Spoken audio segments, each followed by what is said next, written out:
Pastor Bill Good of the Fountain Hills Presbyterian Church is here with us this evening.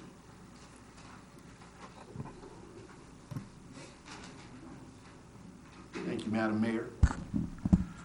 God of our days, Lord of our lives, we give you thanks that we can gather here in hope and freedom to be about the business of Fountain Hills. We thank you for drawing us here. We thank you for the gift of this beautiful community. And we pray now that you would be very present among this group of leaders, that you would bring grace to their conversations and wisdom to their decisions. We ask that your purposes would be made clear to them in their deliberations, and that your will would give direction to their decisions. May the work that will be done here this evening honor the long tradition of visionary leadership which has so vividly characterized this community. May these men and women be mindful of the responsibilities that attend our history, but may they also be open to the possibilities that accrue to our future. May they represent all the people of Fountain Hills with justice, integrity, enthusiasm, and compassion. It is with deep thanksgiving that we gather here as people who recognize you through many different traditions. We praise you in all the diverse names by which we know you. Yet we offer this prayer to you with one voice as we join together to celebrate you as the one God who is creator and ruler of us all. Amen. Amen. Thank you, Pastor.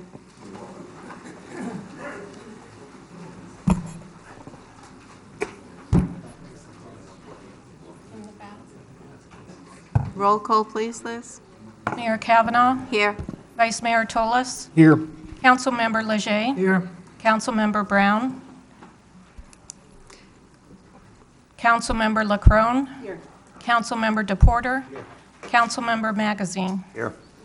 Councilman Brown, are you on the phone? Okay. He said he would try to call in. Maybe he will during the meeting.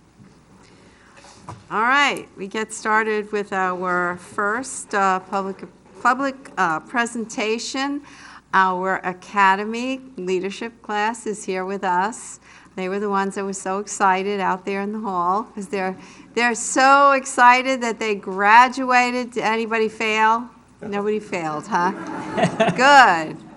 They've spent a lot of time learning about their government, visiting all the facilities. They sat through all of Justin's talk about pipes and all that interesting stuff. And they're ready to go out there then and serve Fountain Hills, and I'm sure they'll all be doing that in some capacity. So I'm going to ask Tom to come up, and as Tom reads off your names, maybe each of you come up, and then Bob will take a picture. Yes, please. I'll stand on the side.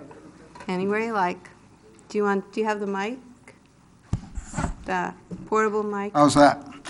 Okay. So I'm Tom Lindsay. I'm a improvised. graduate from Leadership Academy Class 2 and had the honor of being one of the co-chairs of organizing the Leadership Academy 3 with Kim Widner and Anita Glenister.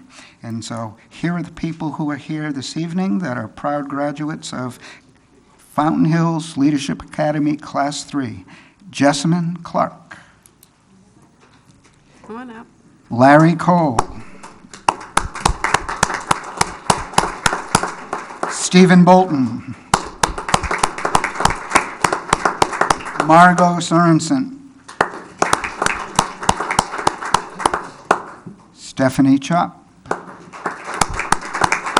Rick Halston. Susan Dempster. Kristen Skivington. Jennifer Alshouse. And Kimberly Koffel. And a couple of members who, due to the holidays, are visiting relatives here, there, and everywhere across the country. Sean Clayson, Lee Cruzan, Kimberly Goyena, Jeff Esposito, Michael Hoops, and Jared Stearns. Madam Mayor, Council, I proudly present you the graduates of Fountain Hills Leadership Class 3.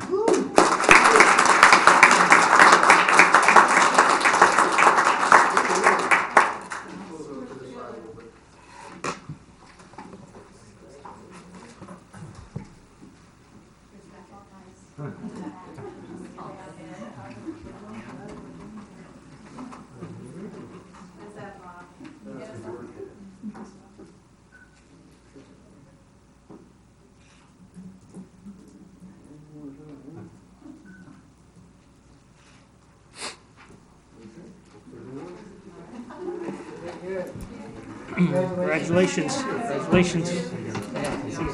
Congratulations. Congratulations.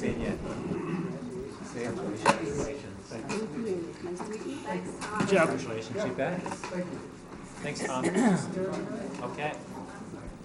Hey, Councilman Magazine would like to say something? Yeah, I'd like to just congratulate all the members of this graduating class and say that it's been my observation that many members of the first two classes have gotten very involved in the town.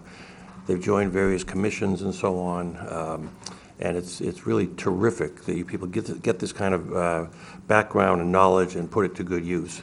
I also couldn't help but notice that a few of the members of this class are what I will call mature.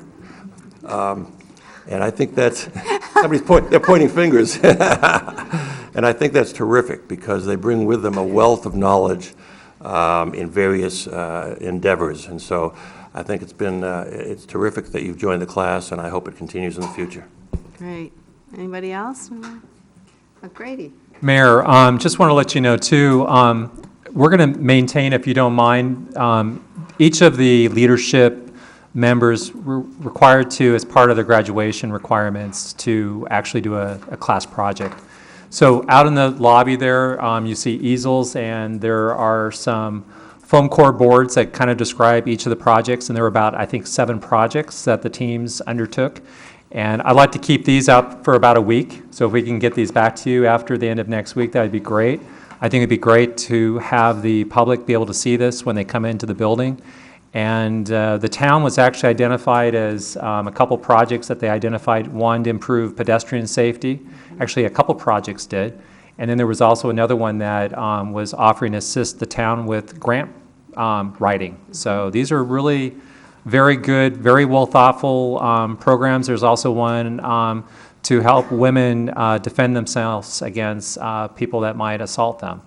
And so they're trying to target the school-aged young ladies, and hopefully they'll get the school district to help them with that. And then the other issue, as you know, is we have a lot of problems with salt through the water softeners being used in our town, and that was another project. So I probably wasn't able to mention all of them, but spend some time when you leave tonight to look at the boards out in the lobby, and then also they'll be up through the end of next week. Thank you. Tom? Yes, Tom. Ms. Miller, if you contact me when you're ready for them to take it down, I'll pick them up. Okay. Contact all the individuals and get We'll definitely do that. Thank you. Okay, I think I see some people out there from past academy classes. Vicki, can you raise your hand? Maybe, okay. Well, we've had a couple of other classes, and so we're going to look forward to the next one, right? I think they sell out every year, so if anyone's interested in being in the next class, you might want to get your name on the list quickly, right? Class 1 right here, class Okay. 1. Huh? Class 1 here. Class, here. oh, class 1 right here. There you go. All right.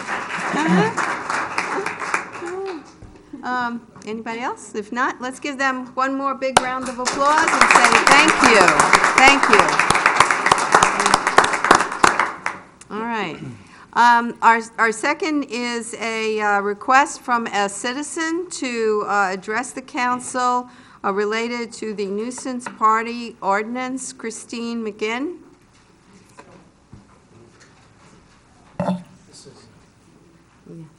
And you have 5 minutes. I'll do my best. Well, she'll set this up here so you'll I know. can't see it. The town council are to represent the residents they were elected to serve, or in several cases here, appointed without running for office. You did not when you voted unanimously to adopt on an emergency basis nuisance party ordinance 1809 on June 19th. This was an egregious act by the town council, voted upon without required due diligence. I purchased and reviewed all of the body cam video and incident reports. They only started in May 2018. Facts. Jeffrey Whitmere, the homeowner at 15635 East Sunburst Drive, was never contacted. Complaints were from one group of neighbors led by the Hennings. They held a neighborhood meeting but didn't invite Whitmere.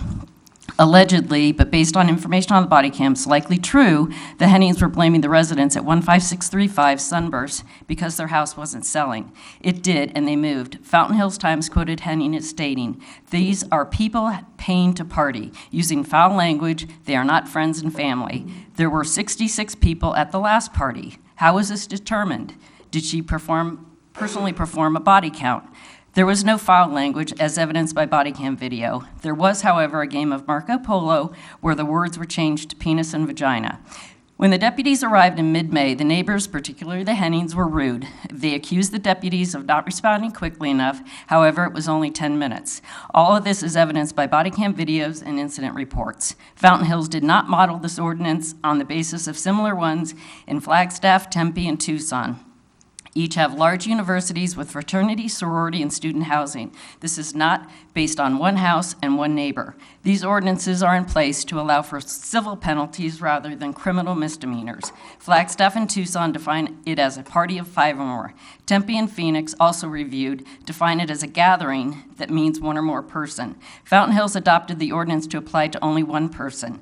The original proposal was 12, but when all of you discussed how you decided on 12 originally, you pleaded ignorance despite having held meetings with the MCSO and others. This is a summary of the incidents. 4 complaints to date prior to this ordinance being passed. May 18th, Mary Ann wants to remain anonymous, 10:14 p.m. The deputies contacted person in charge of a wedding reception, asked her to turn down the music, and she complied. May 26th, Mary Ann again wants to remain anonymous. Kathy Hansen and the Hennings, it's 9:42 p.m. Hennings were rude. Deputies said they were being hostile to him. Spoke with the person in charge of the party and asked to turn down the music, and they complied. June 3rd, one unknown person, Pam Petrick, Jeffrey Whitmire and John spoke with the deputies, 9:57 p.m. Noise level is minimal to none. Jeffrey asked why he'd never been contacted. He was not aware of any complaints. Jeffrey complied, stating he did not wish to upset anyone. June 9th, Robert Henning, 10:22 p.m. Vulgar words were being used as alleged falsely. There were approximately 6 people outside in the pool. The responsible person moved everyone inside when asked. You could barely hear voices and there was no music. Post June 19th, there have been 4 complaints. 2 on July 4th at 3:47 and 9:32 p.m. It was noise and parking. October 6th at 5:36 p.m., again noise. And then 1 on October 21st at 11:23 a.m. for a drone. A victim is needed for the MCSO to move forward. Instead, the entire town of Fountain Hills is a victim because none of these neighbors wants to be one. These facts do not necessitate a nuisance party ordinance. This was a contrived and concerted effort on the part of the Hennings, no longer residents of Fountain Hills. The end result is allowing one person to negatively impact the entire town. None of you investigated the facts, but I have. This ordinance contains numerous negative implications and is wrong. Fountain Hills, Maricopa County, and Arizona have statutes and ordinances in place to deal with noise or disorderly conduct. ARS 13-2904, disorderly conduct. Maricopa County Noise Ordinance, P23. Fountain Hills Town Code 1117, noise. ARS 4-24441, underage drinking. However, it is legal for a minor accompanied by a parent, legal guardian, or spouse that is of legal drinking age to consume alcohol in a private residence. ARS 4-246B, minor in possession and or consumption of alcohol. Arizona Revised Statute, Article 1328-874, additional parking rules within 18 inches of curb. In summary, the town council failed to act in the best interest of the entire town by passing this egregious ordinance, and you should rescind it effective immediately. This resulted in a loss of time and resources better spent by everybody. Nobody, including the town council, bothered to contact the homeowner. If you had, this would have been resolved and not wasted time, particularly that of the MCSO. Absent immediately rescinding it, you need to involve a citizens group to discuss options or place it on a future ballot. I will lead this effort as I want to be involved in any discussions up to and including the drafting of a nuisance party ordinance. As a responsible Time is resident of up. Fountain Hills, I've spent my Excuse own me, time and money. Your time is up. Your time is up. I gave you extra minutes. Your time is up. 5 Didn't minutes. give me Thank extra you. minutes. I asked for 10. I'm sorry. I only allow 5. It's I asked usually for 3. Okay, thank you very much. Any questions? We don't, Why? that's it. Thank you. Why are there no questions? Why aren't you gonna, are you gonna comment on what I said? You've made your presentation, Are you so, gonna comment? no. Could you please return to your seat? Thank you. Do you have any call to the public on this item? I do have cards on this item. The first is from Chris Gilbo.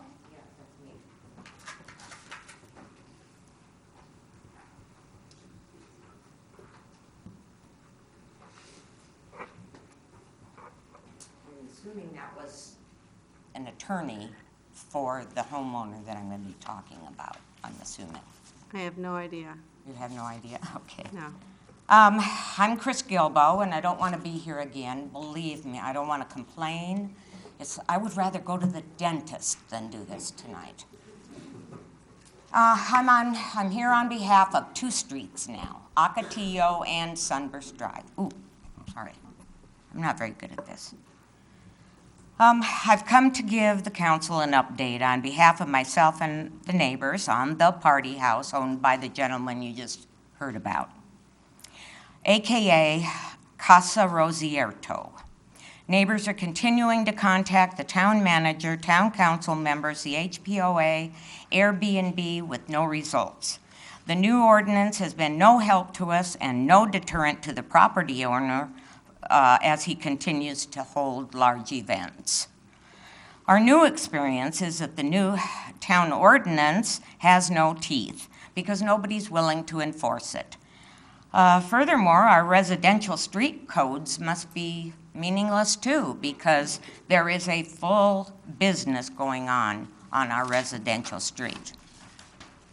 The update is that the party house has continued to operate since the ordinance. He has raised his price to $1,000 a night.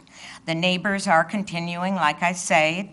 The town manager told us all we needed to call the sheriff's office. We have sent pictures, videos, no results. He recently held a Halloween party. This is one deputy's estimate for 100 to 150 people. Neighbors called MCSO and deputies responded and told the neighbors different things, like the noise was not loud enough at that minute, the ordinance is too vague, and that they would send a report to the town. Mr. Grady emailed us that no one would give their names as victims and that noise has to be monitored with decibels. Most of the neighbors I spoke with said they all gave their names and would be very willing to testify or whatever they have to do. Nothing was done about traffic or parked cars. So basically what's happening is that the town has turned this over to MCSO and MCSO is sending it back to the town to enforce. The police say they have discretion, which basically means they don't want to do anything about it. There's no ordinance about the cars or traffic problems on our residential street.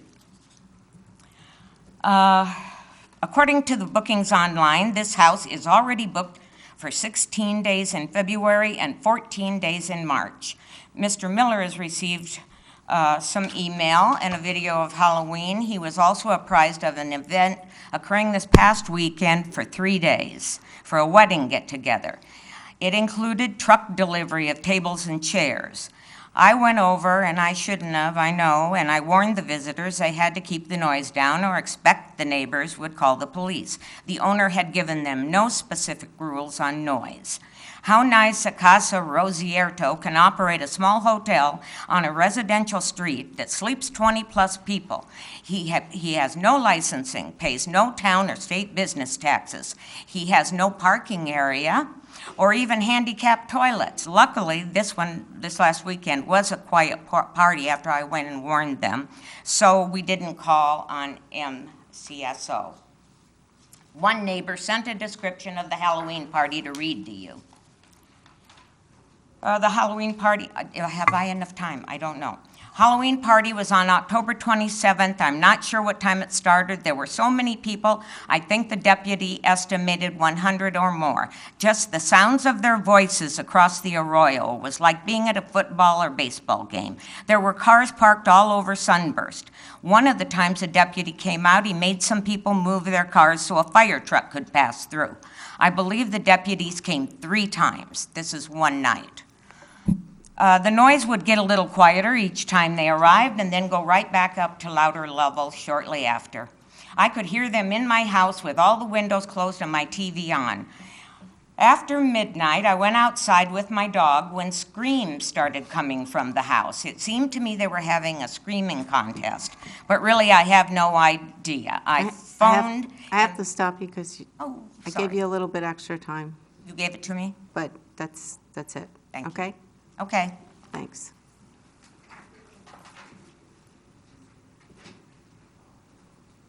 Richard Rutkowski.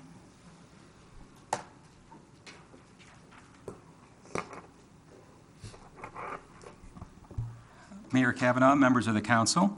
I'm here to share my thoughts about Ordinance 1809, and I'll preface my comments by stating that I'm not a party animal, nor do I support public nuisance parties. However, I'm requesting that the council may wish to revisit this issue, basically to consider unintended consequences. Let me share an example of how this ordinance may have unintended consequences. A few years ago, my wife and I hosted 2 parties in our backyard for the Fountain Hills High School Marching Band. One of them was the traditional annual party for the band at the end of the intense band camp before the first week of school. We had over 100 students and parents in our home and backyard. The second event was for the band students and for several foreign exchange music students from our sister city of Deerdorf, Germany. Again, over 100 people. Both events created the expected amount of noise, and our end of Robin Drive had lots of parked cars. Neither event included alcohol, drugs, foul language, or any other problems. And the guests enjoyed themselves thoroughly with good food and wholesome fun. What a way, I think, to celebrate students who are doing the right thing.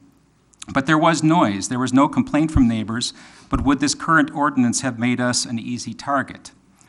For the German students, it could have easily created a very negative impression of our town. So my request is for the council to consider unintended consequences and take a look at this ordinance to see if it is really necessary. And as an aside, this is somewhat related, just 3 days ago at Arizona State University Sun Devil Stadium, the Fountain Hills High School Marching Band competed in the Arizona State Marching Band Championship. And for the first time in the school's history, the band was judged first place in the state competition. It reached the super state level of competition. It was awarded with the first place in its division over 7 other bands who had previously qualified as the top 8 marching bands in Arizona in that division. This is a wonderful accomplishment for the school, for the students in the band, for the students in the school, and for the town of Fountain Hills. Thank you. All right. Gary Friedel.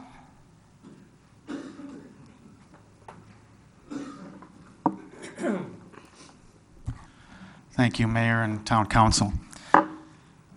I'd also like to thank Christine McGinn for bringing this up. It takes a lot of courage for a resident in town to stand before you and give you facts and do the research and take the time and do the analysis that she did. So I think we owe her a little bit of thanks.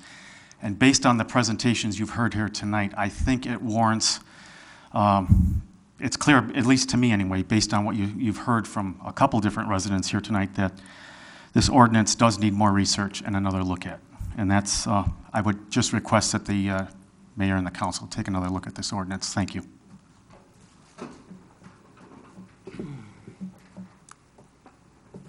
Anybody else? Howie Jones.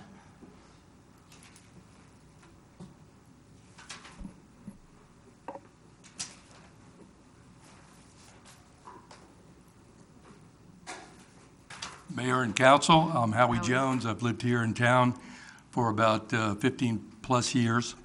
I'm formerly a member of the Planning and Zoning Commission and Public Safety Commission. I'm also a CPA and an Arizona real estate broker. I think from what we've heard here, I would simply say, Houston, we have a problem. I think it's probably in one of 3 places, perhaps all 3, and I think we've heard them this evening. And this is with respect to animal house bookings as opposed to wedding bookings or typical Airbnb bookings. So it seems either, first, the ordinance needs review, as we've heard. Secondly, that perhaps town administration is not enforcing it as well as it should, or the sheriff's office is not enforcing it as well as it should. I would simply say, and it's quite obvious that 3 of you, 1 absent, Dennis being absent, will not be back, so you are somewhat a lame duck council. I would urge you to keep moving on this and not kick the can down the road to the new council. This needs to be dealt with now. New Year's is right around the corner. Barrett Jackson is around the corner. The Phoenix Golf Tournament's around the corner. It's only going to get worse if it's not dealt with. Thank you. Okay. Mayor, I have a card from Timothy Good. I don't know if it's for this item or for call to the public. Or which item is it for? Okay. Thank you.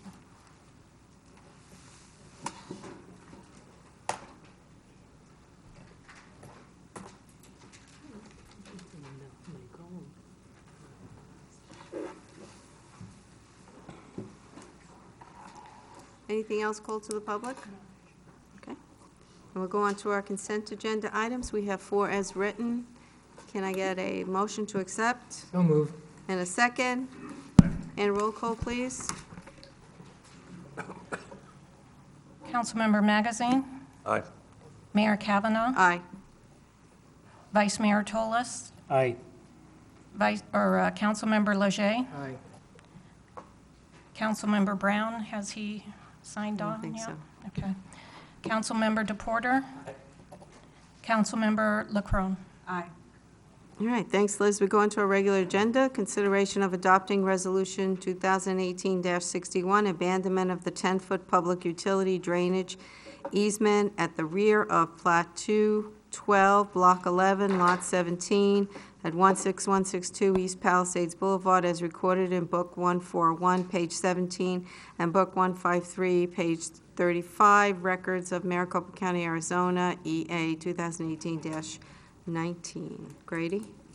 Yes, thank you, Mayor and Council. Before you is a request for, from an applicant for consideration of approving a abandonment of the utility easement. We're going to go ahead and have a staff report from Ann, our engineer, who will be giving you a staff report and go over the details on this. Ann? Mayor, council members, my name is Ann Harambasic, and I am the civil plans reviewer here for the town, and I work closely with the town engineer, and I'm also a certified engineer. Today, this action item is being presented to you because this is a typical easement abandonment, as you see here. It is a 10-foot easement abandonment at the rear of lot 16162 East Palisades Boulevard. The reason why it's being presented to you here is because of concerns from adjacent property owners at the rear of the property. Staff members on numerous occasions have communicated with the neighbors about their concerns. Upon hearing neighbors' concerns, staff has taken the following stance. This property reflects lot-to-lot drainage, a typical occurrence within the town. The town is designed to maintain the existing flow pattern. Runoff before development will mimic runoff post-development. Although neighbors' concerns are valid, they are disputes between neighbors, and the proper course of action to resolve these issues is through civil recourse, not through the easement abandonment. All public utilities have approved this easement abandonment. Staff has performed site visits and has determined that the town has no need for a storm drain system within the easement. Therefore, there is no need for the town to retain this drainage easement. Staff recommends approval of Resolution 2018-61, abandonment of the 10-foot public utility and drainage easement at the rear lot. Elizabeth, do we have any other speakers other than Mr. Good? No. If I may just say a word, Madam Mayor and Council, Ann and the staff, they were, prior to this item coming before you tonight, they had received emails from some neighbors about some concerns, and Ann and the staff worked through those concerns with, based on what was raised. Did you want to go over some of those specific items?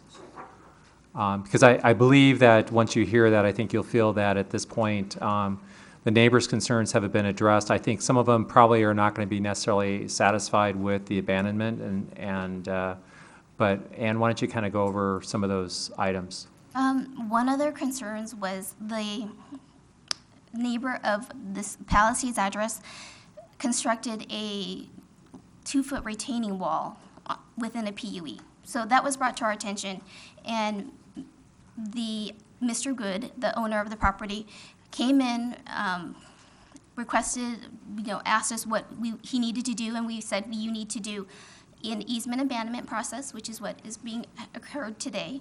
You need to implement erosion control measures, which he is currently doing, and I do have photos of this. And we are working with Mr. Good to bring him up to compliance with the codes that he has violated. Another complaint was he constructed the 2-foot retaining wall on the rear neighbor's property. which we requested Mr. Good to get a sealed survey, which he did, and it was submitted to us on October 22nd, and it does show that the wall is on his property and not on the rear neighbor's property. We also went out and did a site visit, and we also can confirm that it is not on the rear neighbor's property. It is entirely on Mr. Good's property. So those two items were major items that we were able to rectify, and we are continuing to work with Mr. Good, and he's working with us to bring his wall up to code with this easement abandonment process and building the grading of his lot with the building permit. Okay. Mayor, if I may. Yeah, did you want to start? Okay. Thank you. Thanks for your presentation. I've received significant correspondence from all parties involved, and we had taken this off the agenda last time to have more time for staff to take a closer look at this. And it appears that maybe the cart was put before the horse on this, and staff got involved, neighbors got involved, the Goods complied, and it appears to me at this point I'm comfortable perhaps moving with a positive vote on this. One last thing that would help me on this is what has been done or what is currently being done with respect to dealing with the runoff and the drainage, which I think is a major concern of the neighbors that brought complaints to folks' attention. It's my understanding this is being addressed. Yes. Is that where your photographs are? So what you'll see here is we have requested Mr. Good to build a retention basin Okay. at the rear of his lot, so the water will run off, sit in the retention basin with riprap. So in a major storm event, it'll overflow and go where it's supposed to go. But this will help mitigate the erosion measure, the erosion, and help with erosion control. So he's doing that. This was progress as of this weekend. Okay, very good. So thank you for those pictures. It sounds like the Goods have done everything they can to mitigate the issue and address the concerns, at least that were brought to my attention. So thank you for your presentation. Mm-hmm. Do you have something? Councilwoman LaCrone? Thank you, Mayor. A couple questions. I can't really tell from that picture. Is that on his land or on the easement? Yeah, that's entirely, well, actually, it is on his land and also within the easement. We, because to prevent continuing erosion, we had him go ahead and construct this within the easement. And as an engineer, do you believe that this will resolve the issues that the neighbors? It will help mitigate the issues, yes. Thank you. And as I understand, it's kind of a catch-22. He didn't have permission, but at the same time, the utilities had already kind of granted, Correct. that they were abandoning their rights to the easement. Yes. So what's left as far as The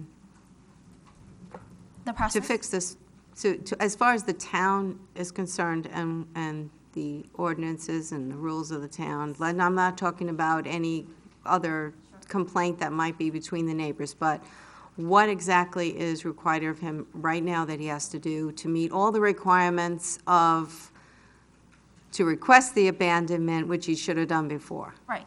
So he's going to complete this drainage swale that he has started, and we will go out and inspect it. And he has another building permit in for a wrought iron fence. So that'll be looked at as well, and potentially another grading permit. But all of those are dealing with us as the town to bring him up to compliance. And once those are completed, he's in full compliance with the town's code. So did he have a first grading permit? He did not. So does he have that now? That is in the works, yes. Okay.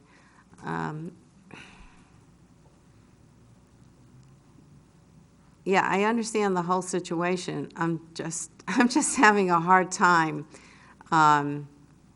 with, okay, it's already done, so, let's okay it and let it go through. I know the neighbors had a lot of complaints, and this has been going on for a very long time. Has anybody looked into the dirt that was hauled onto the site, according to the neighbor? I cannot validate or prove that there is the amount of dirt that was brought in. I can't. See, then again, that's another issue, that should have been, I guess, they should have had a permit for doing that and for grading. Yes. What kind of, is there any kind of a, Well, if I could show you another photo. This is his yard.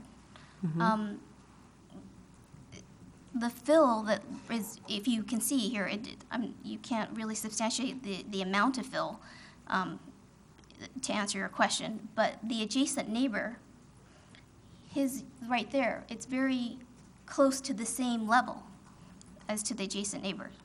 was it like that originally, or we don't know? I don't know. Because I know my yard is substantially different from both sides of my neighbors. One is higher, one is a lot lower. So theoretically, dirt could have been brought in. Rich, and then, yes, and if he does something without a building permit, when he comes in, there is going to be a fine because there was work performed without a building permit. So once that, it'll be assessed to him. So does he have a building permit now? No, because we have to complete this process first. Okay. That was one of the requirements to get approval of the easement abandonment before we went to step 2 and 3. Okay. Any other comments, questions from council? We'll hear from the speakers. We'll go to speakers. Timothy Good.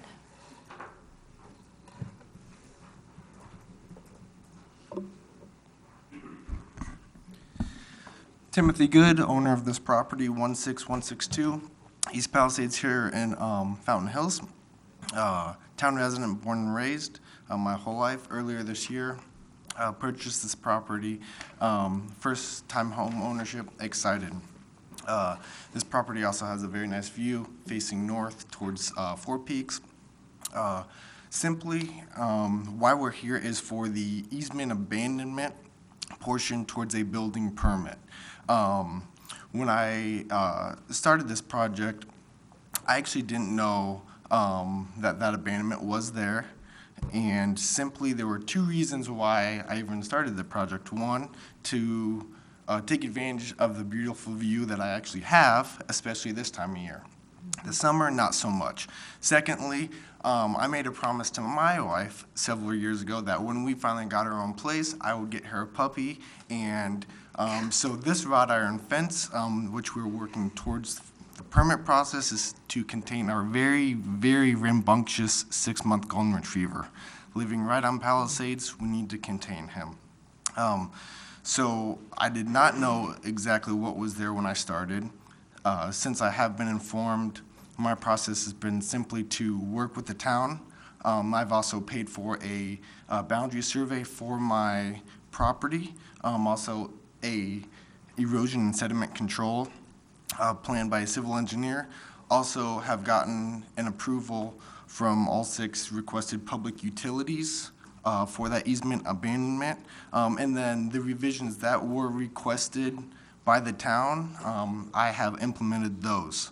So that is why we're here. I thank you for hearing my comments. Can I just ask, where are you going to put the wrought iron fence? Because you have, is it in relation to the wall?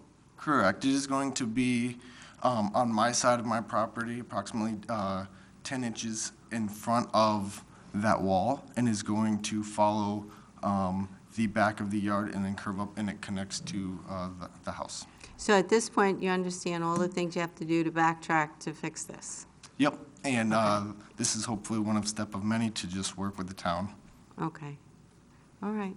Questions? Councilman DePorter? I just whispered to my colleague over here, I mean, it sounds like to me, he just didn't know, which happens a lot when you're just doing stuff in what you think is your own backyard, and I appreciate the efforts. It sounds like he's taken with staff to be, to get to compliance. It doesn't sound like there's any huge pushback.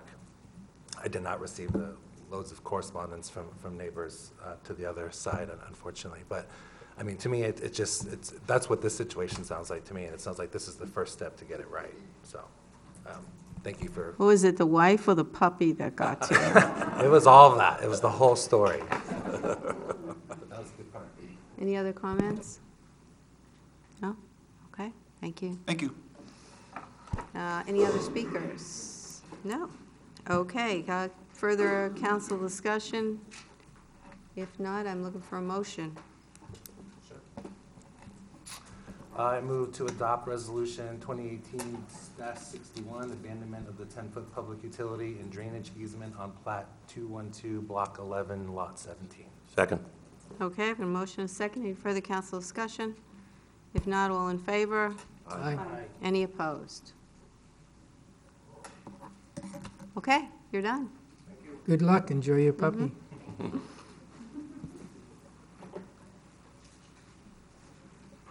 Consideration of approving the First Amendment to Contract C 2018-081 with Danson Construction LLC in the amount of $254,165 for the construction of the new fire station number 2. Grady? Yes, thank you, Mayor. Mayor and Council, I'm going to go ahead and have our Finance Director, Craig Rudolphi, address this item.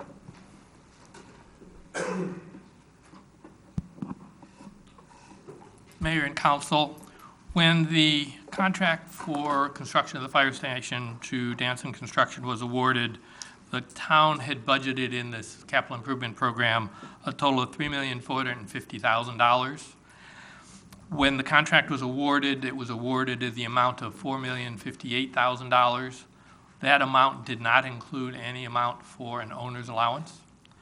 Therefore, to match the CIP budget to the contract award, council approved a budget transfer earlier of $600,000 to bring up the CIP budget for that contract. What we have subsequently learned and what council approved earlier was amending the contract to what was being informed of the fact that the contract did not include any owner's allowance. So what is presented before you tonight is the amendment to the contract to include the owner's allowance and also to have a corresponding budget transfer to increase the CIP budget for the amount of the owner's allowance. Craig, could you just kind of summarize what owner's allowance means? Owner's allowance is a generic term for items that come to the attention of the town that were not anticipated, contemplated, or in a better term, a surprise in the construction of the building. Okay, questions? Councilman Magazine? As I stated before, I'm really troubled by these overruns, and I couldn't help but notice when we look at the paving of Fountain Hill, the paving of Fountain Hills Boulevard, 50%, the estimate is 50% over what we anticipated. Is there a general answer to this kind of situation, or you have to go issue by issue? But there have been a fair number of overruns that concern me. My opinion, and it's just that, when the Great Recession hit, the state lost a lot of construction labor. They went elsewhere as the economy recovered, and they have not returned to the state of Arizona. As a result, most construction contracts are coming in significantly higher than the engineer's estimate due to the price of oil, due to the lack of manpower, due to the increase in pricing, especially now with the imposition of tariffs on products from China, although it doesn't affect this particular contract. So I think we'll see that in the coming future, and the engineers have not yet caught up with their engineering estimates for what the cost of the project would be. In this particular case, I mean, Craig was talking generically because your question was generic about, Right. construction projects and such. This specifically, this had some change orders that were necessary for the project. We also had some other things that we had to work out for the site preparation. We have a driveway that's going right across an easement that EPCOR has, and that was like just to get the water line extension and put that driveway there. We did some cost sharing with EPCOR. But essentially, there are some change orders which were required, and there were some things that we should have anticipated at the time that we awarded the contract to Danson, that there were going to be what I would call the owner's allowance items that we should have had council authorized at that time, and we didn't. And that was an oversight on the part of the staff and myself. So, I mean, I think really, in all honesty, we would have probably had a certain amount. Usually you have a set percentage of a contract amount that goes into what is called owner's allowance items. And we should have, at the time that Danson's contract was awarded, we should have gone ahead and authorized or requested authorization for a set amount of money. So. Mayor, if I may. Craig, you went through a laundry list of possibilities. If you were to do a review of the increases, I'm not suggesting you do it, but if you did, is there a way in the future to do an analysis to indicate what is leading to what? Shortage of manpower equals X, et cetera, et cetera. I don't believe that would be possible. You want to say more? No? Would you? No? I think it's important that we discuss this. I think it's important that we analyze it. I don't think we can just take on faith a 50% increase in the cost of pavement or this kind of an increase in this situation for the firehouse. To just accept it doesn't make sense to me. I don't know how to solve it. I don't know how to deal with it. But I think we need to think about it. Councilman DePorter? Just really quickly, and I think we can expect that to continue. I mean, the cost of construction is going to go up with fires that have plagued the West Coast.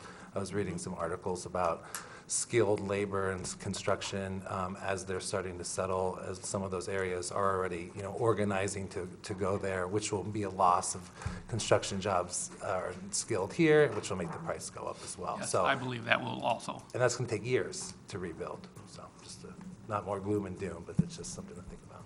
Councilman Tolis? Thank you, Mayor. So the original contract, $3 million for roughly. I'm assuming, and I'd like you to clarify, normally you'd have a contingency reserve in the original contract that would cover any of the potential overages that you'd have in a construction project, which, let's say in this case, a year and a half, okay? Now you came back to council for an additional $600,000. So that's 20% more than the original. So now you're 30% in contingencies, right? And now we're coming back for another $250,000. I would just say this: if I'm a builder, if I'm going under contract with a builder as a private citizen, and these type of numbers came back, that would be a real problem. And someone would be responsible, because as the private citizen, I wouldn't give an open checkbook to my builder. So for me, and I think for the public's sake, I'd really like to see some details as to how this has gone to the point where it is now, that we're $800,000+ over budget, and whether or not those contingency reserves were already built into the deal. And now at $254,000, which are, as you indicate, things that we've noticed and the town has noticed. So maybe there's changes that in the original contract, we said, you know what, we'd rather have it this way. That's on us, I can see that, but what are those specific items? I think I'd be interested to know that. Well, good point that you brought up, Councilmember Tullis. One of the things I wanted to just address, though, is that $800,000 difference is the difference between when we let it out, when we bid it. So we had a project budget that we had an engineer's estimate, and it exceeded that by $800,000. And that was kind of, we're seeing this all the time right now. MAG, we're talking about this all the time at the Maricopa Association of Governments for all these transportation projects. ADOT is having I just heard that ADOT missed the mark by $100 million for a project that is over by I-17 and the 101.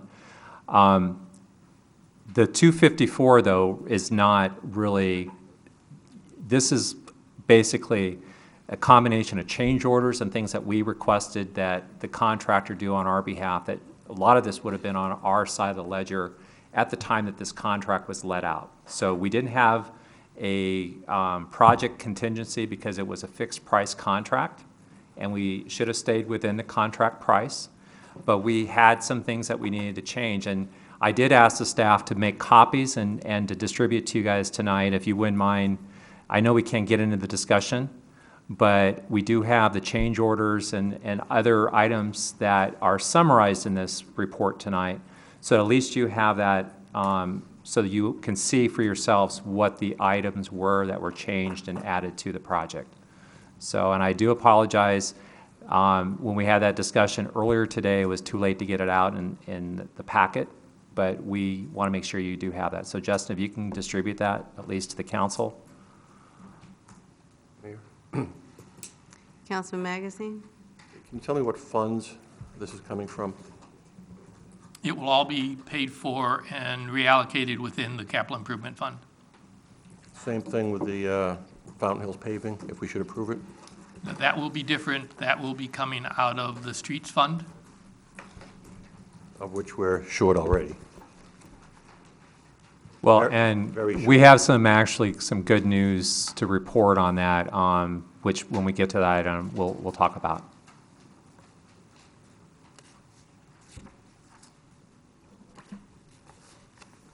Any Mayor, other Mayor, if I may. questions for Councilman Leger? Alan and Vice Mayor, you raised some good points, and when you look at the root cause to many of these projects, we will put a capital project in a capital improvement plan. Some of these were put in the capital improvement plan 5 years ago. When we have to continually defer a project, we have typically an original engineering estimate. That estimate is important because that's utilized for budgeting purposes.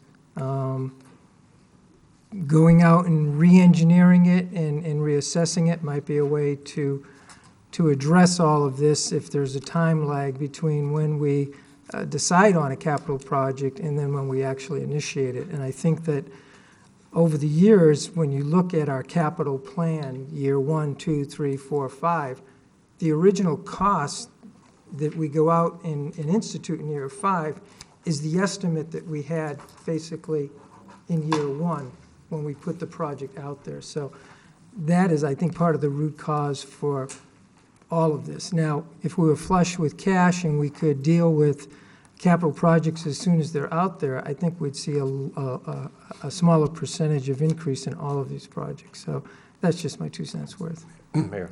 Well, that's good 2 cents, and I think that coupled with the fact that products have increased just because of recent events, like Councilman DePorter said with the fire and the construction. I'm sure all the construction crews are going to be in California working because they've got so much to do. It's not like coming and doing one project. They're going to be doing whole neighborhoods. So I think we're going to see that for a long time.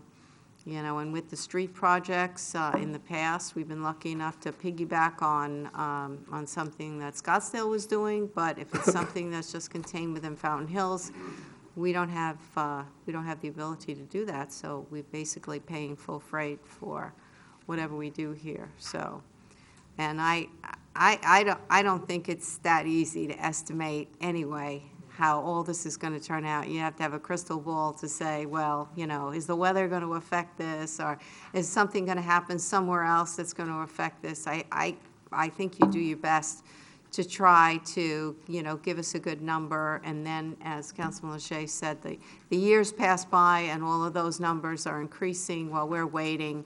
So it's a whole lot of factors together, and I just feel that you've done your best that you possibly could in the conditions and the numbers that you've had. So that's my 2 cents. Councilman I Magazine? only have 1 cent. Councilman Leger makes an excellent point, but I guess I fail to understand how we could base our budgeting on an estimate that's 5 years old, or 4 years, or 3 years. With all of the changes we're seeing, and as the mayor said, change is constant, but you're going to have less change in 1 year, a little more in 2, and so on and so forth. Can somebody explain to me why we would use a 5-year-old projection? We would revise these figures, and in fact, my understanding is we did revise the figures for the fire station. But again, I think that the construction market was considerably hotter each and every year, and we missed the mark. I mean, I don't know. We're not the only city or town that's facing this. All the other ones are facing the same thing. I'm not trying to make excuses, but I can tell you that all my peers in other cities are having the same issue with their capital projects. And there's a labor shortage already right now that we're facing, and that's driving up a lot of the costs. Most of the construction costs are in labor. So, you know, we do revisions every year when we do our CIP before the council. We obviously try to stick to that, but this came back, when we let it out, it came back $800,000 more. But is that $800,000 more than the estimate 5 years ago? It was. It was? Yes. Well, why don't you? But I'm saying we revised. I don't have the number specific to me, but I can tell you that we revise our CIP numbers based on the engineer's estimate. We take a look at each of these projects every so often. But at Adaro, the same thing happened with Adaro. If you remember right, we didn't want to spend a cent more than the $1.8 million that we collected for the development fees that paid for Adaro. Well, we ended up having to put in another $500,000 or $600,000 to cover the overage for Adaro. And that's just because that project been on the books for 15 years. We continued to collect those fees over that 15-year period.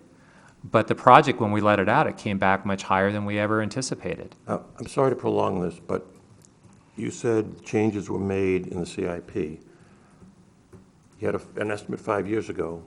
When were the changes made to the CIP? I don't have it offhand, but I know like Paul Mood, when he was our development services director, he would take a look at the numbers and he would revise these before we would finalize what would be submitted in the capital budget each year. When the project was originally budgeted, it was 2.1 million. It then was revised to 3.4 million, and then the bids actually came in and it was 4 million. Okay, so they were revised annually. Yeah, no, we were doing it, didn't but take a 5-year but it was still overshooting what our best engineer's estimate was at the time. So I mean, we are doing that, and we still continue to do that. And there are, I mean, I'm really proud because most of the time our engineer's estimate is either right at or under. But some of these, we're seeing it particularly on the road projects, that they're really way over. So. And it's not just the towns and the cities, the counties facing the same thing with their projects, and the state is facing Even ADOT with its purchasing power. the same thing with theirs. You know, ADOT's doing billion-dollar projects, and they've got the purchasing power, and you think that they could get the best deal, but, you know, it's a very competitive situation. You know, these contractors are working in other states as well, because they're chasing where the money is, and they might not even really submit a serious bid. But, you know, because we go typically with the low bids, that's what we get. And even the low bids are higher than what the engineer's estimate is. Do we have speaker cards on this? No. No, we don't. Okay. So any other discussion? Any other questions? If not, someone like to make a motion?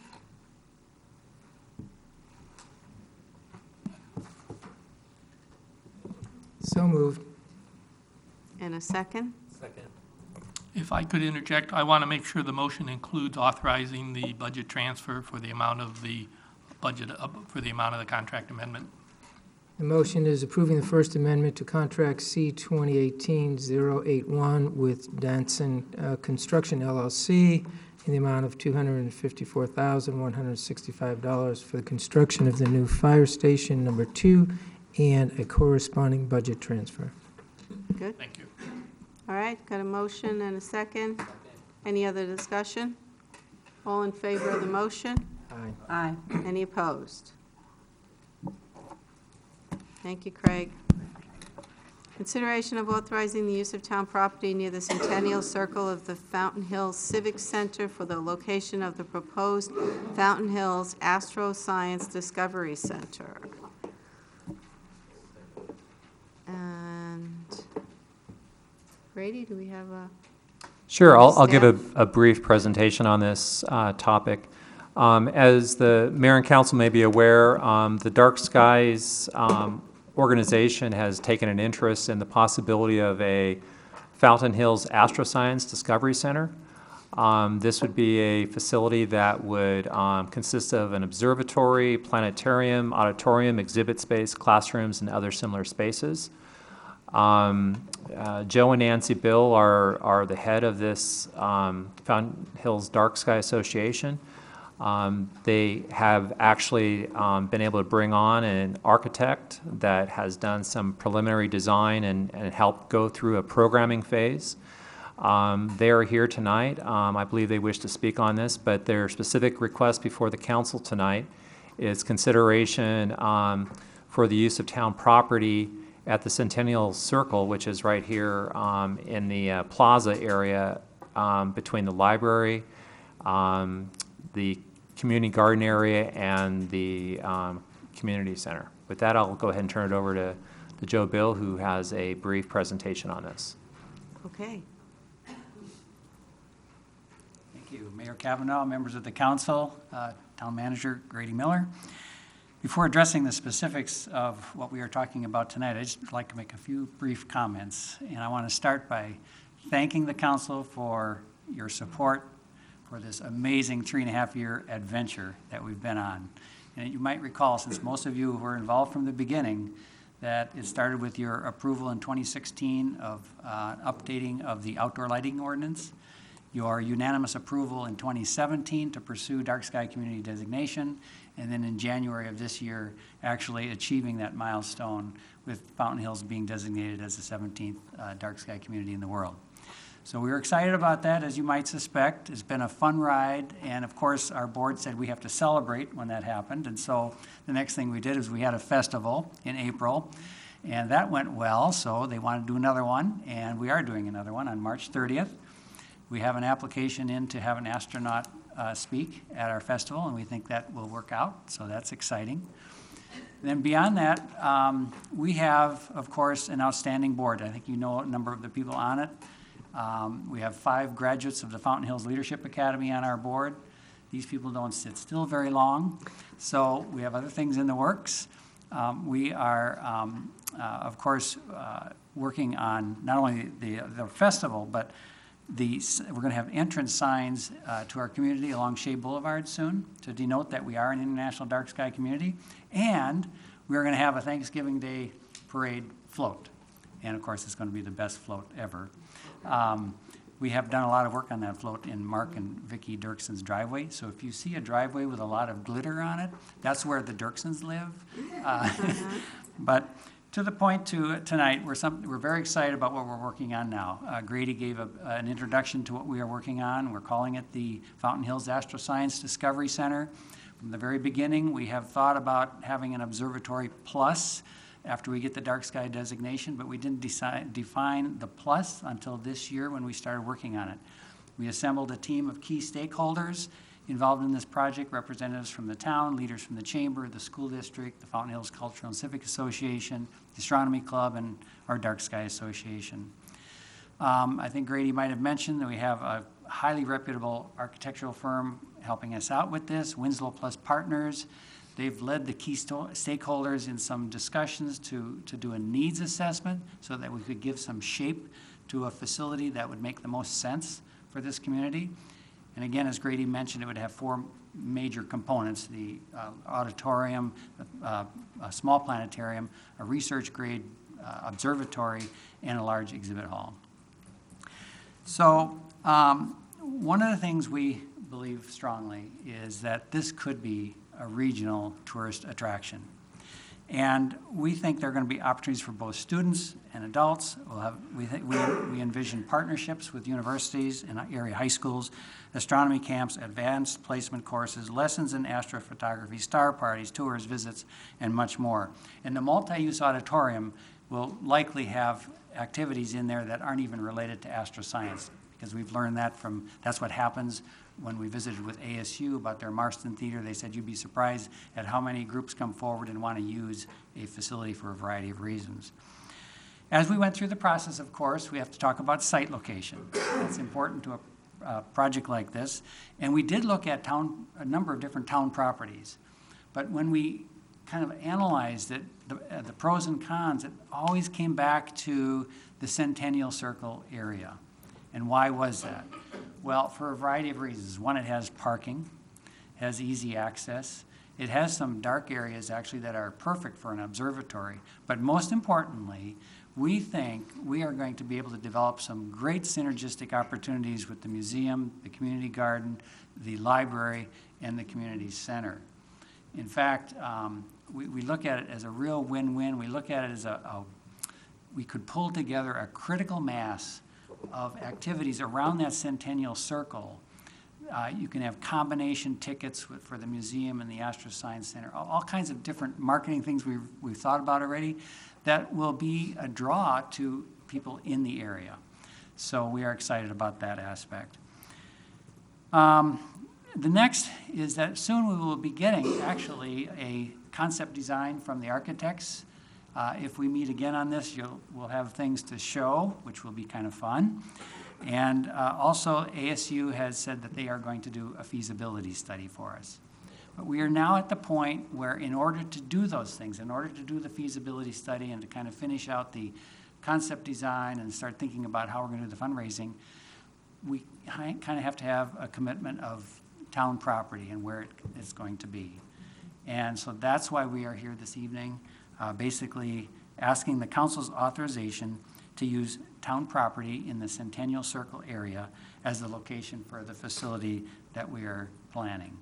And one last thing I'll quickly mention is that I hope you all understand that a project like this is contingent upon a successful feasibility study outcome and also a successful fundraising campaign.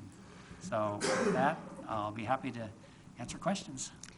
Well, obviously, it's been you and Nancy have been the driving force behind this whole project.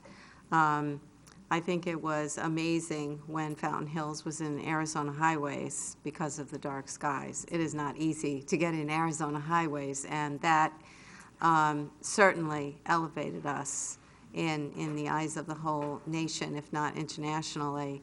And I just feel that this is it's just another step towards making Fountain Hills very unique.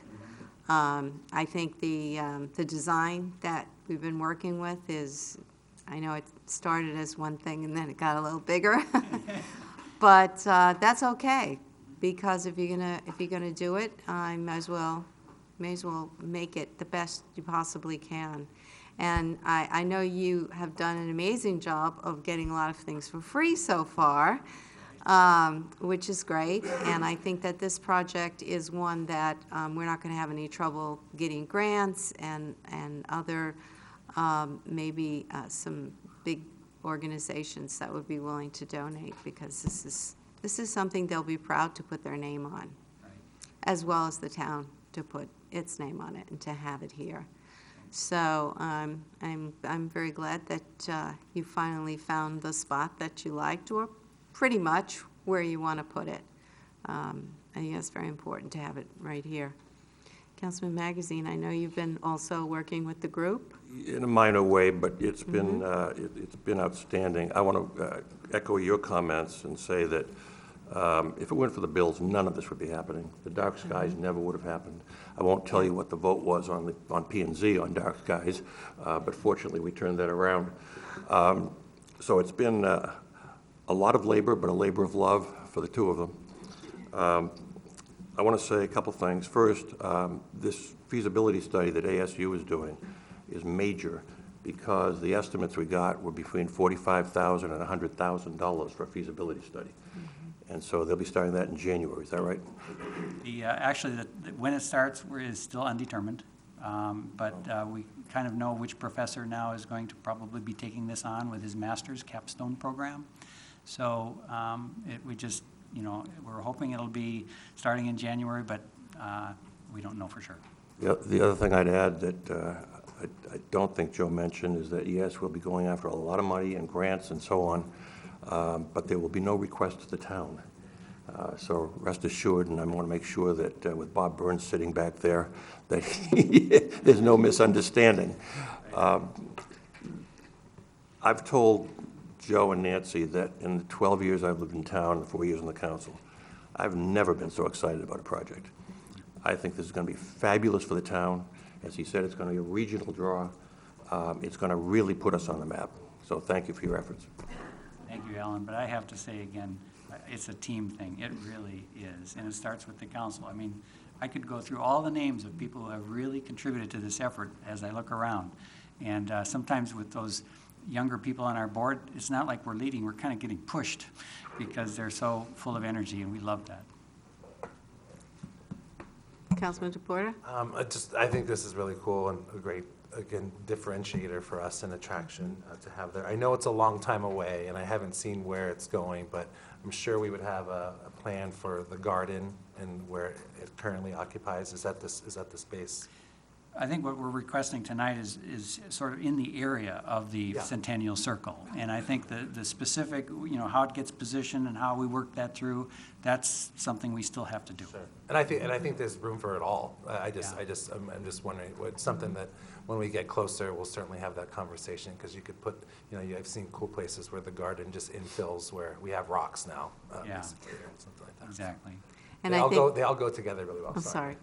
And that'll be determined when you finally get the plan, because the configuration of how the buildings will be going will determine also where's the best place to put it, and access to the road, and visibility, and all of that. So we're just approving that it will be going on town property within the Centennial Circle. Do you have a question or a comment? Anyone else? Well, I do have a comment. Okay. While I've been an early supporter of all your initiatives. Back when I was the Rotary president, I remember writing a letter for your dark skies. But I would like to have at least a little bit more clarity as to where you're planning on locating this, and what are we talking about here? Are we talking about a building? Are we talking about this, what's the size we're talking about? Is there the possibility that you're going to come back and look to locate in the vicinity of where the community garden is now? There's a lot of very unknowns. So just to arbitrarily say, hey, you know what? Yes, I just want a little bit more clarity. Joe, if I can just step in. I think you're absolutely right, Councilmember Tullis, Vice Mayor. What I anticipate here is actually a three-step process. Tonight, they needed to actually go and get your blessing for consideration. Nothing's in stone here. The big thing that has to be done is this feasibility study. One, the big part of the feasibility study is to see if this is financially has the wherewithal to actually, if the building was built, is there the financial abilities for them to operate a facility, and what those operating costs might be, and also what maybe the capital campaign costs might be. So I think you're kind of getting ahead of the curve here. I think what we need is to have council give their general blessing here. I think there's two more steps that have to come back to council. One is for them to go ahead and do the feasibility study and come back with the results from the feasibility study and do a presentation of that. If it shows that this is not feasible, then this just kind of goes away. If it shows that it is feasible, then they have to get into the details as to exactly where this is going to be located, what's the square footage, how is this all going to fit? And then the last stage is, assuming you guys bless that and give it approval, then it comes back for a lease agreement. And you guys will then have one final chance to finalize your approval of this project through granting a lease. So at this point, it's very preliminary, but you're asking all the right questions that I think are going to come out of a feasibility study as to where is it going to be located, how it's going to interact with the community garden and some of the other buildings here on this campus. So very, very good point you bring up. Vice Mayor? Well, then thank you, and Mayor, thank you. So I would think that it's a little premature that the motion is to authorize the use of town property adjacent to the Centennial Circle at the Fountain Hills Civic Center for the proposed Fountain Hills Astro Science Discovery Center, of which we have no idea the size, we have no idea what it means to be adjacent to. Isn't there a way that we can give you your blessing to move forward with this, and that you'd be confident to know that we would be supportive of this, subject to the credibility of your feasibility study, and as Councilman Magazine indicates, you would not be coming to the town for funding? I wouldn't necessarily even say that would be an appropriate statement at this time, because if there's an economic impact to this community that we can show that would make sense and would create some sort of a regional draw that would be what we need in this community, then there very well may be the need for a partnership of some sort. So I think it's tremendously premature to have this council just grant an authorization to use town land when we have no idea what we're really talking about. That's just my own thoughts. However, I support your efforts 110%, as you know, and I have for years. So, I just think that, you know, we talked before about putting the cart before the horse. I think what they're trying to do is do it in the right sequence, that they have to do it. And I've sat in on the meetings, and the whole idea is you can't have the one before the other. So you've got to have at least an idea of where you can put it. And I know they'd considered behind the museum area, and then in very productive talks with the community garden to share a space there. But you have to have that first before you can see what land you actually have, and then you get the plans. You can't do one before the other, because you can't build a 4,000 square foot house on a lot that's not going to fit it. So I think this is just to say, yes, we want it somewhere in the Centennial Circle, and there aren't that many pieces left to that it can go. And since I think we're talking about near the community garden, I mean, if you wanted to be more specific and say within the area of the community garden, but I'd rather leave it open to say, let's look at the plans then in the future, see where it's going to fit the best. Is it going to fit more forward? Is it going to fit more towards the circle? There's so many things. I think this is just to say, yes, we want you to come in. We want you to continue your feasibility study. We want you to continue with the architect and have him look at the piece and what's available and say, will this fit there? So I think that's what they're asking. Yeah, I think I totally agree, Mayor. This is really a baby step, and I think what it is in part basically getting the council on record as favoring this approach and this project without any specifics as yet. But I would remind the council also that when it comes to the specific location, there has to be a lease agreement. And without a lease agreement, nothing gets done. So if the council doesn't like the recommendation for the location, it can either be changed or scrapped or whatever, but there has to be a lease agreement. So, and with that, I think I'd like to make a motion. I'm going to move that council authorize the use of town property near the Centennial Circle of the Fountain Hills Civic Center for the location of the proposed Fountain Hills Astro Science Discovery Center.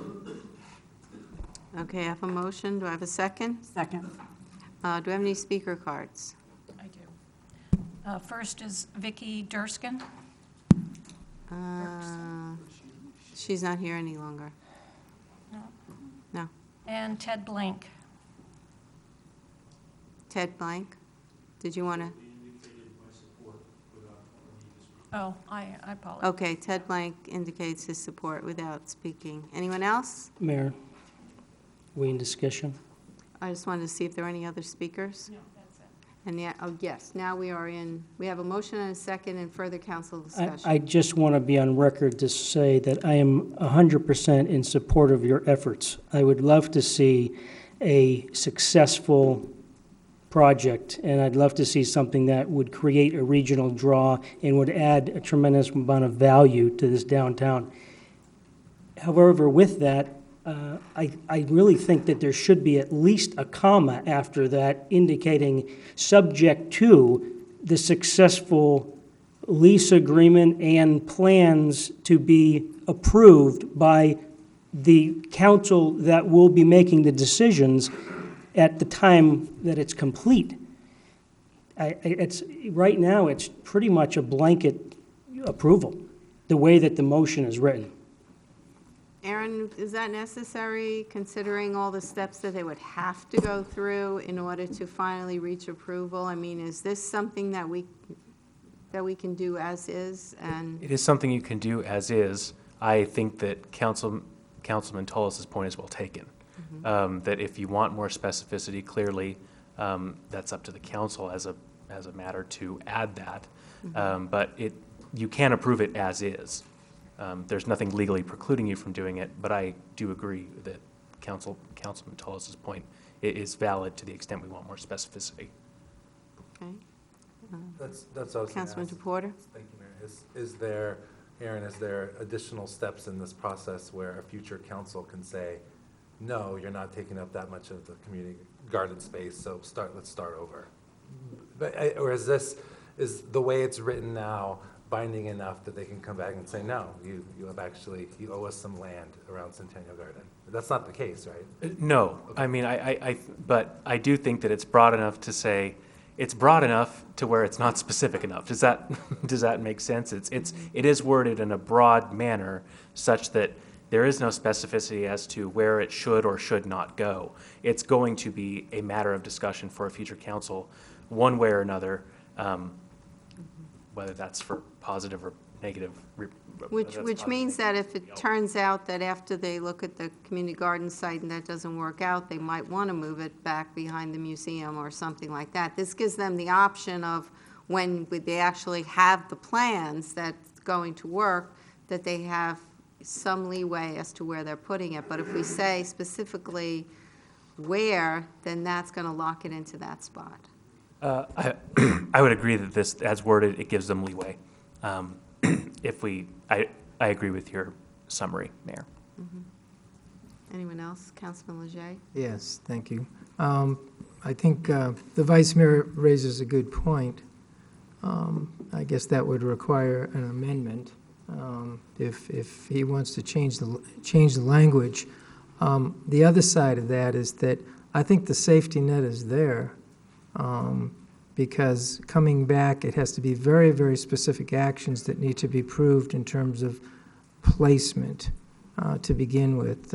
So I could go either way with it, but I think it would require an amendment if the Vice Mayor wants to move it in that direction. Thank you, Mayor. Oh, and one other thing, Joe?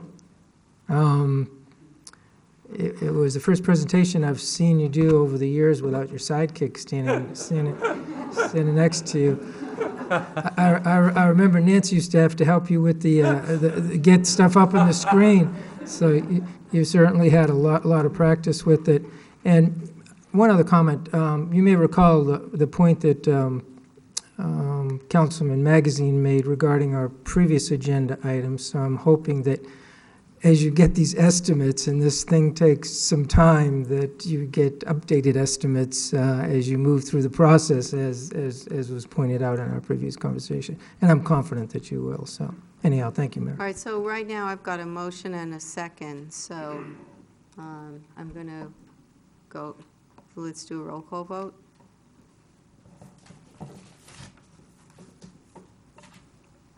Mayor Kavanaugh? Aye.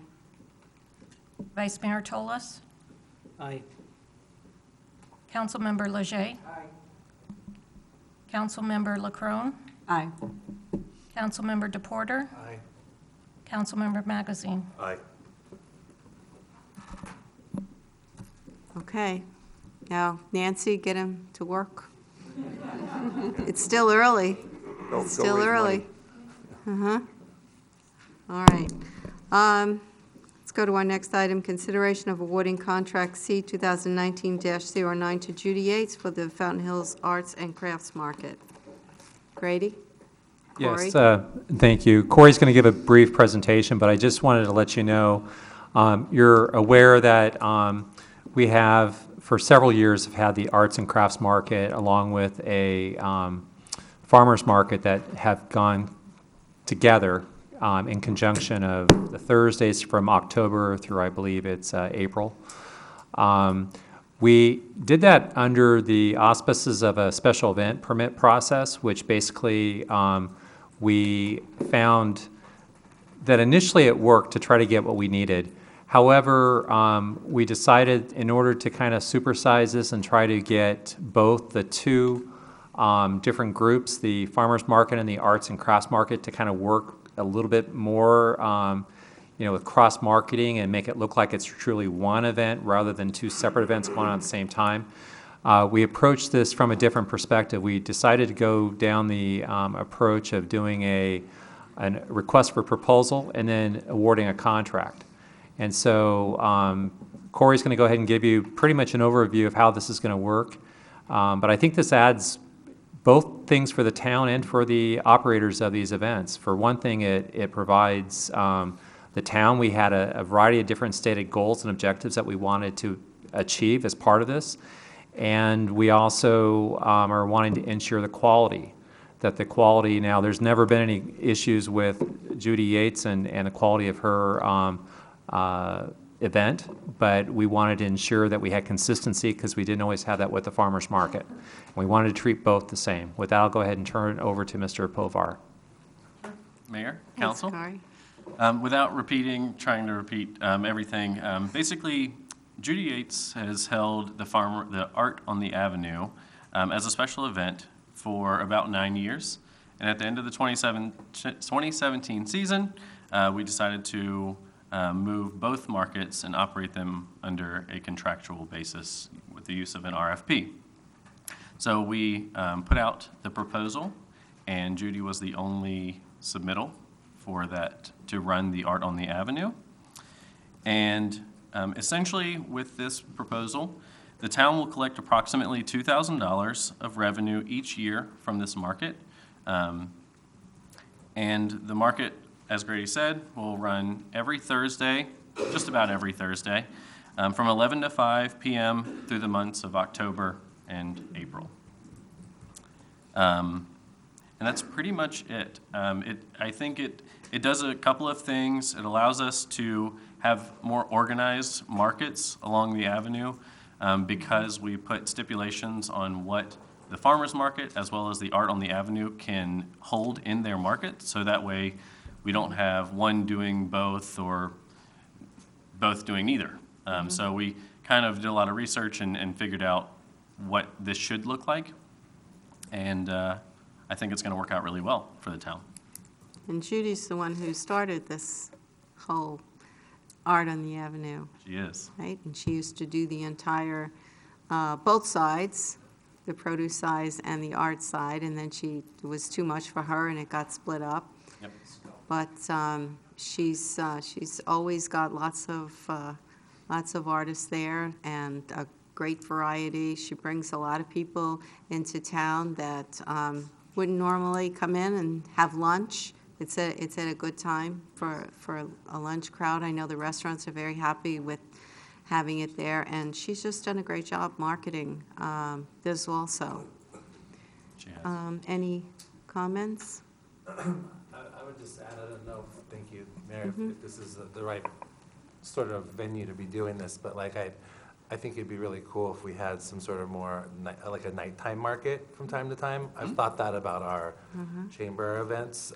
They're very cool, obviously, lots of people come, but like also people like to come in the evening as well. So to consider that, a night market might be cool. I know that's vendor dependent. They got lives too, they want to go home, so but just wanted to just throw it out there. I think that's a super idea, and I think that if anyone would be willing to do that, Judy would be willing to do that. I also think that our farmers market organizer, Dixie, would be gung-ho to do that too. She does a lot of markets. They're both very savvy businesswomen, and so I think that if it was something that was worthwhile, they would definitely entertain it. Councilman Magazine? As a vendor, although not for the Thursday shows, I think it'd be terrific to have nighttime market and so on. One problem, lighting. It costs a lot of money to light up a booth. And to do it, for one day a week, I think could be an impediment unless there's something we could figure out where they didn't really have to have individual lights in each booth. There may be some way to work that out. But I just mentioned it because it's a real obstacle. It is. I think that's something we could. Vice Mayor? Thank you, Mayor. I think these farmers markets are fantastic. They draw people here, and you've done a great job with organizing this, and I'd just like to move this forward as soon as possible. So move to approve the Arts on the Avenue contract as presented.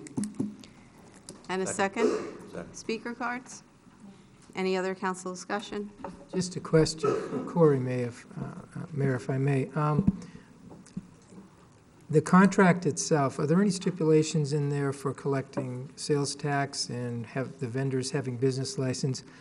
Judy, and it's awesome that she's applied for this because she's had experience with this, and she's typically a stickler in terms of educating her vendors around business license as well as sales tax collection, but I was just wondering if there's any type of stipulation there. Rachel was kind of nodding her head. Yeah, there is. We check with her regularly if there's any vendor turnover, but also she submits to us an updated vendor listing with updated business license information weekly if there's any change. Typically we check, she sends us an initial, and if there's any change in vendors, she updates us with what that change is. But then I go down to the Avenue and I periodically check and see if the vendors match what's down there. Very good, Yes. thank you, thank you. Anything else? Okay, I've got a motion and a second. All in favor? Aye. Any opposed? Thank you, Corey. Consideration of approving additional funding for the Fountain Hills Boulevard Shoulder Widening Project. Grady? Thank you, Mayor. Our Public Works Director, Justin Walday, will give you a brief presentation on this, as we kind of got into a little bit of this discussion on the fire station project.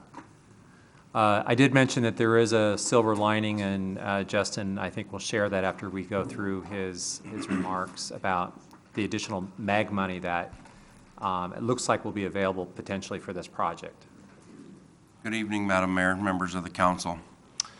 As you know, and it's in your packets, the Fountain Hills Boulevard shoulder paving has been in the works and the design process for many years. Most recently, ADOT, and they are the contract administrator as a result of the grant money, went to bid. There was a single bid, and that bid was considerably higher than the engineer's estimate. And in regard to the engineer's estimate, so I can answer some of the questions up front, the engineer of record is Dave Dyron with Sunrise Engineering, and he certainly has the latest hardware, software, Dodge reports, and any other documents that would help him establish this. What he does not have, unlike Mr. Rudolphi, is a crystal ball and is unable to predict. The end result of that, as you know, is approximately $364,000 above the engineer's estimate and above the amount of money that we have as part of this program. There are numerous options, 3 of them, in fact, to go forward. One of the options that we have is to take funding from HERF, our street department, and move that funding into this project and move this project forward. Another option, and I'm going to read this from Randy's writings, is to reduce the scope of the project and have a redesign and a new engineer's estimate and go back out to bid. And another option, obviously, would be not to move forward at all. And to cover what Grady Miller said, excuse me, We have applied for, or rather, the town engineer, Randy Harrell, has applied for unspent funding from the MAG program. And they have processed that in the amount that we requested, which is approximately 70% of the $360,000 that would be required. Should the Transportation Committee approve this and award that, then the town would actually only need to come up with 30% of the overage on the bid from the single bidder. How long have we been putting this project off? Long time. I remember it keeps coming up and we keep putting it off, and the people who live on the street keep asking us when it's going to get done, and then we put it off again. Madam Mayor, it's been in the works since I've been on the staff, and that's coming up on 12 years. Yeah. So Justin, if you don't mind, one of the things that is a positive, we also have another project that's been identified in the capital program, and that is the Fountain Hills widening project. And so one of the advantages of what we have here is we've done some engineering that will actually, if this project goes forward, will actually slightly reduce the cost for that project, because some of the engineering that would be done for the other project has been included in this, correct? That is correct. What we did under the direction of the town engineer is we did a direct select for Sunrise Engineering for the Fountain Hills Boulevard feasibility study, widening concept. And the reason we did a direct select with them is because they had an extensive history on this section of Fountain Hills Boulevard and north, south, and east and west of that, because there are also drainage reports included. And the feasibility study obviously we'll bring back to you at a later date. And that would be for the widening in this general area where this will also be taking place. For those of you that are not familiar, the Fountain Hills Boulevard shoulder paving starts just north of Pinto and comes north to just south of Segundo. Okay. And the project consists of widening the road to add a shoulder in locations where it currently does not. You will note if you drive down that you have a relatively narrow lane and then pavement marking or a stripe on the right-hand side, and then you have dirt. This will allow for a safety pull-off for the motorists and for people that walk in that area, and cyclists as well, and also badly needed drainage channels and improvements to convey the water from both the east, the west, and some north and south that drain into the low-flow areas in this area. And for those of you that are residents, you're familiar with this because you will see the dirt and materials out onto the road. This will eliminate the majority of those challenges related to that debris flow onto the road by controlling the drainage. I'm glad you mentioned pedestrians. This has been our latest topic of pedestrian safety. And there's always going to be people that are going to walk there, and it is just not safe for them to be walking, besides the fact they have to walk in the dirt. And currently, that dirt has some physical challenges, if Yes, you it would, does. as a result of the recent rain events. Yeah. Mayor, if I may, question for Justin? Sure, Councilman Leger. The first one is just a curiosity. It goes back to our earlier discussion. So here we are again. We have an engineer's estimate of $594,000, and the contract is coming in at $800,000. Do we have any idea when this professional engineer's estimate occurred? Less than probably 10 months before ADOT put the project out to bid. Yeah. So once again, Alan, that's always that's what I was trying to refer to earlier. That's always our challenge, that you get an estimate and you hold on to that estimate, and then we look at these capital projects, as I stated, and although we update them, typically by the time we get to bid, they're going to be significantly higher. So this is, once again, a case in that regard. So thank you for answering that question. You're welcome. And an additional comment related to that. This was designed by a firm selected by the town and under review by ADOT. As part of that review, they made changes to this engineer's estimate to to make sure that everything was covered, Sure. and made increases at that time. And again, this was a short period of time prior to the project going to bid.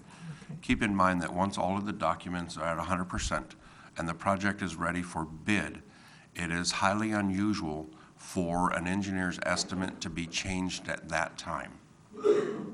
You mentioned an option to go out for additional funding to MAG to make up the gap between what the engineer's estimate is and what the contractor's bid is. Any idea what that timeline would be if we decided to go back to MAG and ask for more funding before proceeding with this project? The process has already started, and then it made its way through a couple of committees, and now it's going to go to the Transportation Committee. And I believe, and I don't want to pull my phone out and read an email, I think. Well, it'd be I read it appropriate. today. So January. there was a communication with the town engineer, and the MEG staff person's name was Terry, and she indicated at the meeting in December, the Transportation Review Committee would be submitting a positive recommendation for this. Doesn't mean that it's going to get approved, but it would have to compete along with others. There's a pot of about $18 million of unexpended federal funding that the criteria had to be shovel-ready, already planned, designed, and ready to go out to bid projects. And so this clearly meets it. And I imagine with the pot of $18 million, we probably have a very good chance of getting approved just because the dollar amount is so small. I mean, it's big to us, but it's small compared to the other projects they'll likely see. Okay, Vice Mayor? I was just going to say, thank you, Mayor, that I think was 2016, this came back, and it was, it seemed to be a lot more expensive. Maybe the scope has changed, but if we're receiving the funds from ADOT, we're only spending 30% of the overage, which is approximately $90,000. This sounds like a no-brainer, that we need to take advantage of it as quickly as possible. It seems to be free money. Am I missing something? We don't know if we're going to get it. I am, Vice Mayor, you're not missing anything. Indeed, the majority of the 70% of the total project is funded by grant monies, and the town's portion of that is 30% of the overage. And I have a very positive and good, strong feeling that we will be approved for the additional money. And so you're correct. Our portion would be approximately $90,000 to complete this project. So, excellent. Okay. Councilwoman LaCroix. So that is what staff prefers. Obviously, it makes sense to all of us. But then, is there a recommendation if that fails? I mean, if we don't get the money, it sounds like it's likely that we will, but if we don't? Councilmember LaCroix, we're not actually making a recommendation, and I want to make that clear because there's a difference of opinion amongst staff on this. Currently, what we are proposing is to use highway user transportation funding to cover the balance of this, which is currently budgeted in the street department's budget for pavement management. And what would happen is we would reduce that amount, which we consider a contingency in the overall budget for pavement management, to cover things like the road being washed out or any other issues related to the prism of the roadway that we may need money for throughout the year that's not covered by another line item. So the answer to your question is we currently have the funding available that's budgeted.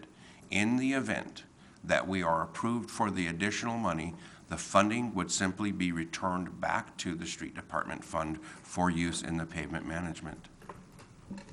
Thank you for explaining that. You're welcome. Okay, anyone else? Councilman DePorter? Fast. I look at this as important as our sidewalk work that we have been putting off. I've seen people jogging. I saw Nancy Yates, our former councilman's Cecil's wife, sprinting down that street once, like in the smallest little sliver of space there is as cars whiz by her. She's kind of crazy like that, but people do that anyways, and I see them on bicycles as well. This is not going to get cheaper, bottom line. The cost is just going to continue to increase, so I think we just need, move forward with it. When it checks off the boxes of safety and we're saving money by getting it done now, I'm in favor. Anything else? Councilman Magazine? I'm glad to hear that the engineer's estimate was done about, what, 10 months ago, you said? Correct. And with all of their computer analysis and programs and so on, if it were me, my eyes would bug out when I saw the increase, and I'd want to do some kind of autopsy to find out why it increased so much. Do you know whether or not that was done? ADOT typically does not do that, and with all due respect, the town staff, we just do not have the time. We have had conversation with the only bidder of this project.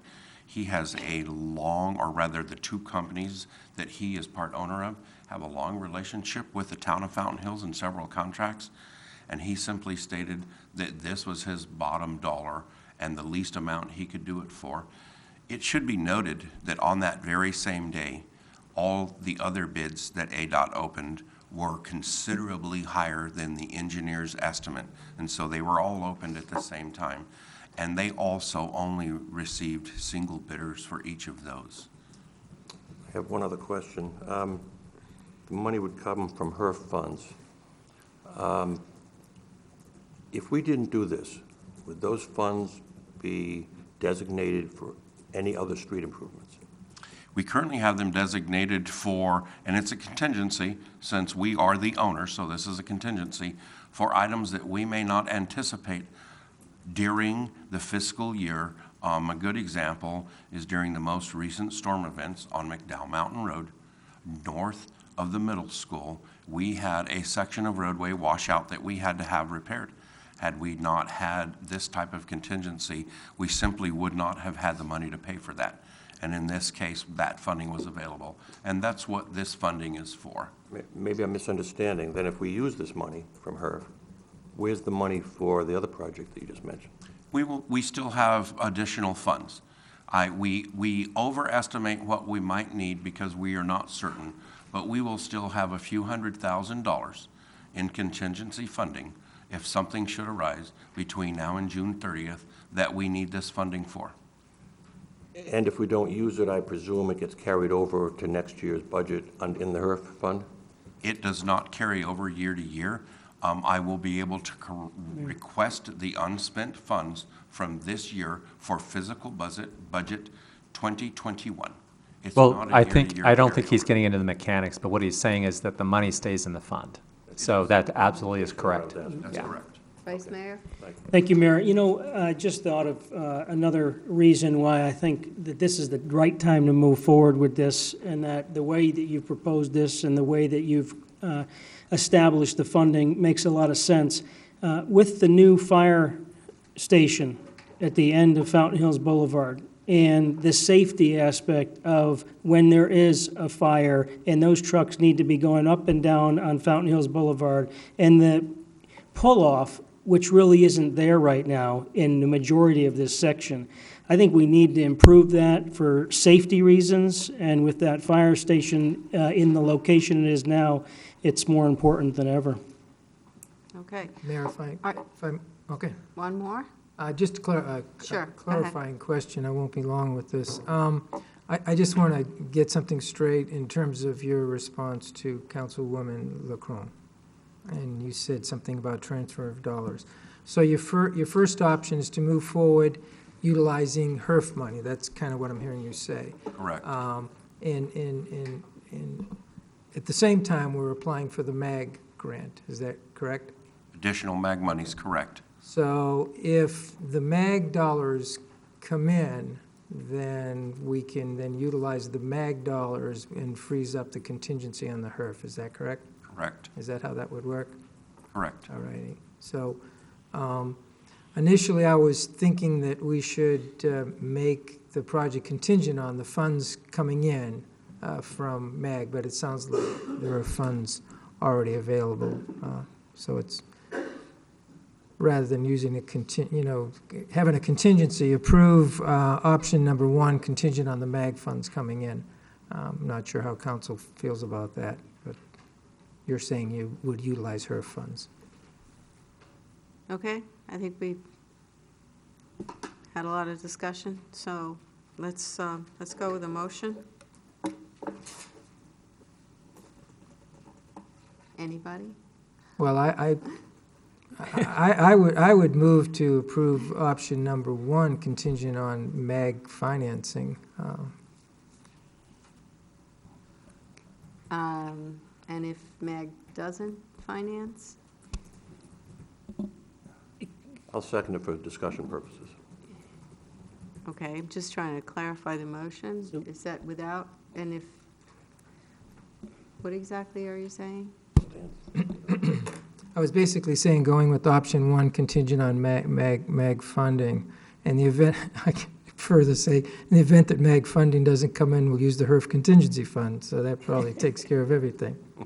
Okay, so either way, Yes, do the project, yes, one way or the other. yes. With the preference for Is that- utilizing the MAG funding, Okay. yes. Is there still a second on that? Absolutely. Okay. Well, Hopefully, there's no other discussion, because I Madam- think we got it now. Madam Mayor, if I may, we Oh, also need one more. to include in the motion Mhm. a budget transfer in the same amount. Including a budget transfer. All right, all in favor of the motion? Aye. Any opposed? Okay, thank you, Justin. You're welcome. And with that, let's see, we got one more. Discussion with possible direction to staff regarding the pavement management project for 18-19 fiscal year. Grady? Thank you, Mayor and Council. Our Public Works Director is going to continue with his presentation.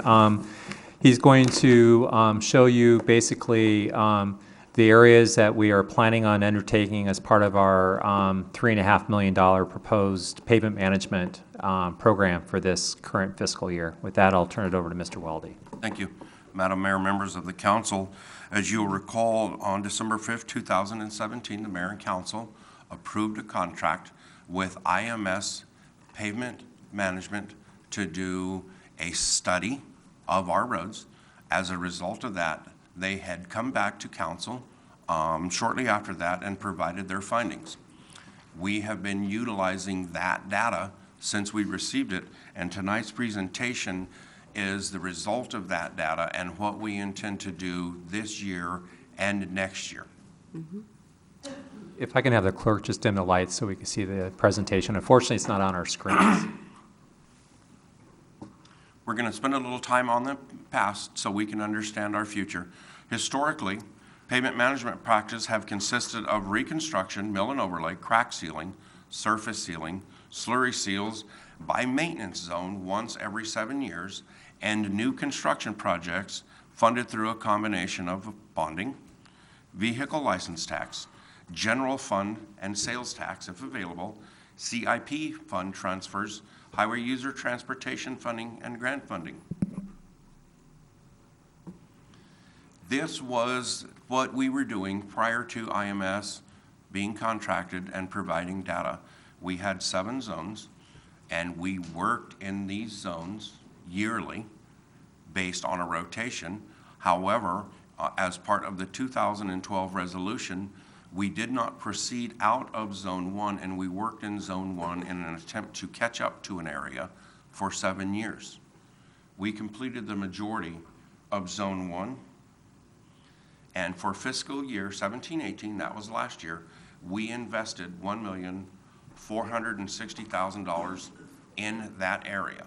And it's actually just the areas in red on this exhibit are the areas that we completed. The areas in black were the previous year. Can you just, it's very difficult for us to read. Could you just give us the cross streets and maybe some of the major collector streets? This is the northeast corner of the town. So this would be north of Grande, east of Fountain Hills Boulevard, to the preserve, and also to the east to the neighboring reservation. Those of us in that area got lucky. The pavement management program, our new approach. We've reviewed the pavement analysis, collected the data, and we have built an annual pavement maintenance project based on the priorities, including a change in approach.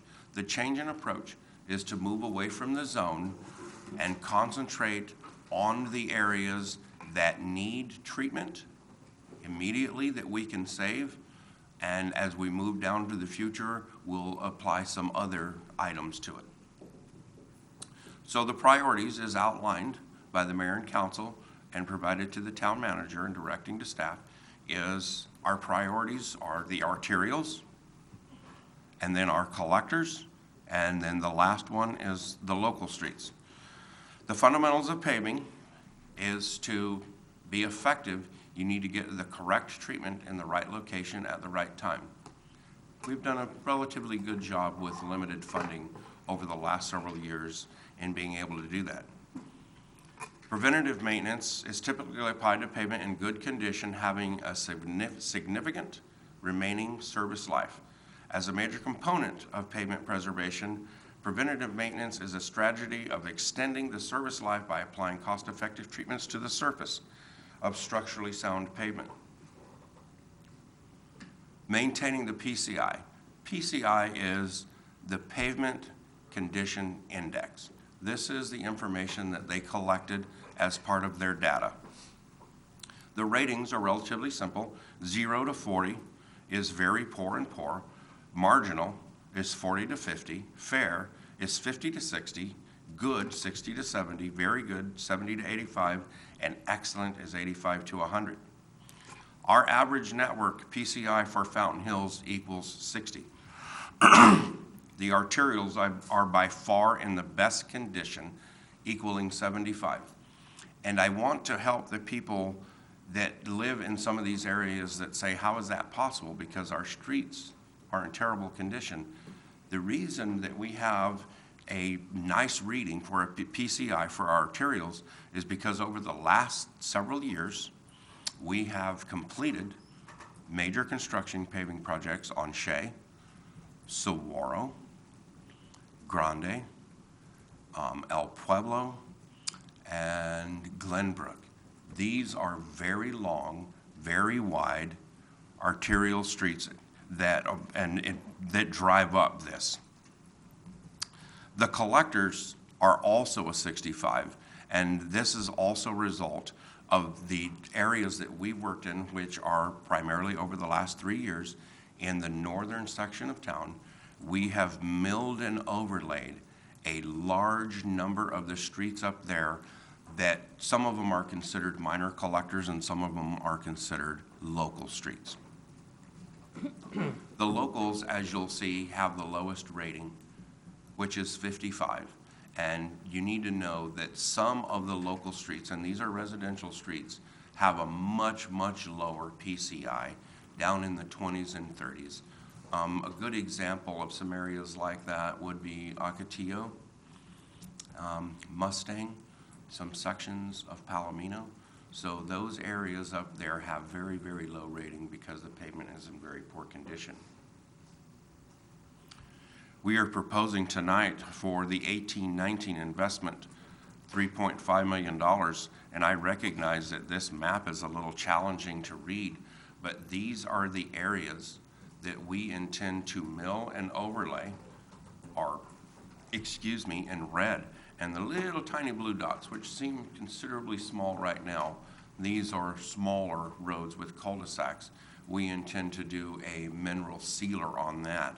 And these are roads that we have done in the past that now need this treatment to save them and extend their life. Justin, just for the sake of the council, can you just call out the major ones there, like the longer lines that I'm seeing? And not unlike you, I'm having difficulty seeing it, and I haven't seen this map since I loaded it. We have some area on Saguaro, south of Shea, that will be done.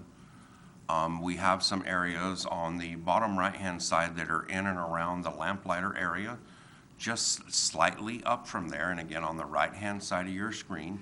So that's in and around Desert Vista Park, if that's helping any of you. Mayor. And I can certainly provide a bigger map to each of you. Hang on a second. Or any of you Councilman that you would Magazine? like some. I'm sorry, just that, are the ones you mentioned, are they locals? There are locals and arterials, or primarily this is going to be locals and collectors. You have any idea, when you say 20 to 30s for some of the locals, have any idea what percentage of our streets and roads that would be? in the 20s and 30s? Any, even a guess?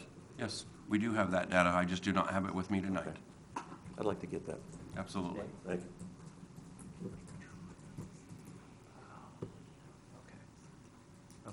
The mayor was just advising me that when this packet went out, it went out without this presentation attached, but it did get sent out to you, but it was not included and published in this packet. You guys got it separately, so thank you for bringing that to my attention.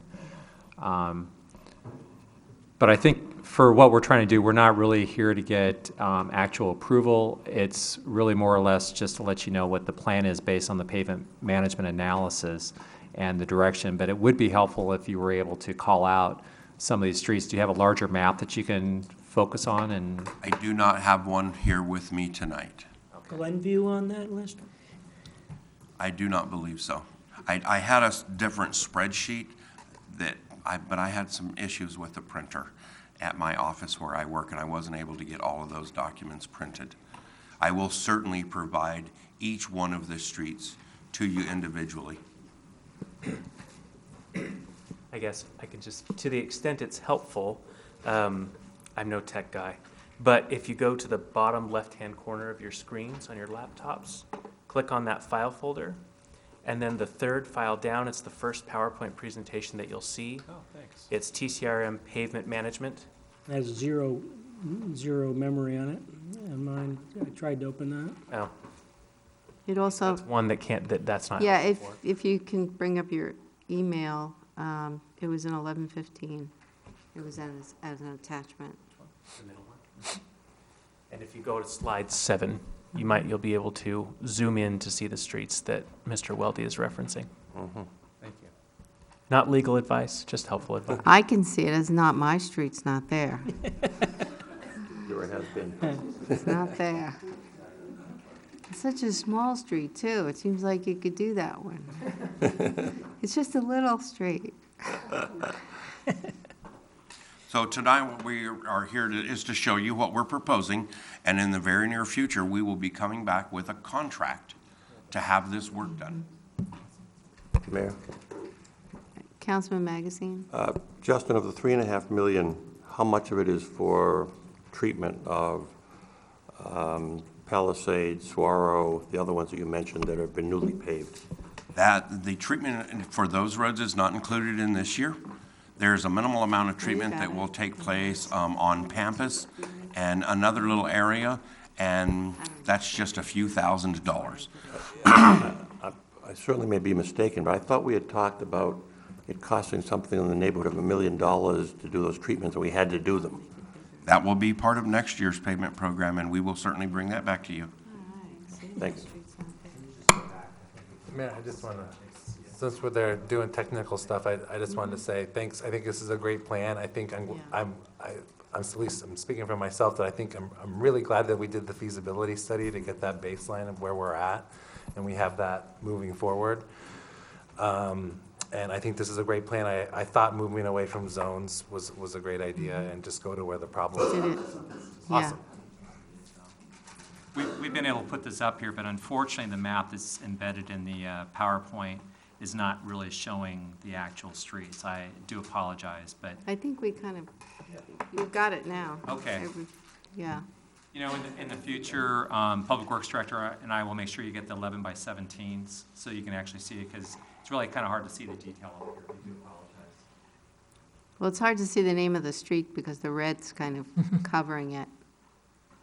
I did that intentionally so you could see it on the small exhibit. So you would, I can still see it's not my street. You are correct. If you had 2 or 3 years left on your term, maybe. Yeah, I got a few years. Mayor, could I ask Justin a question, please? Sure.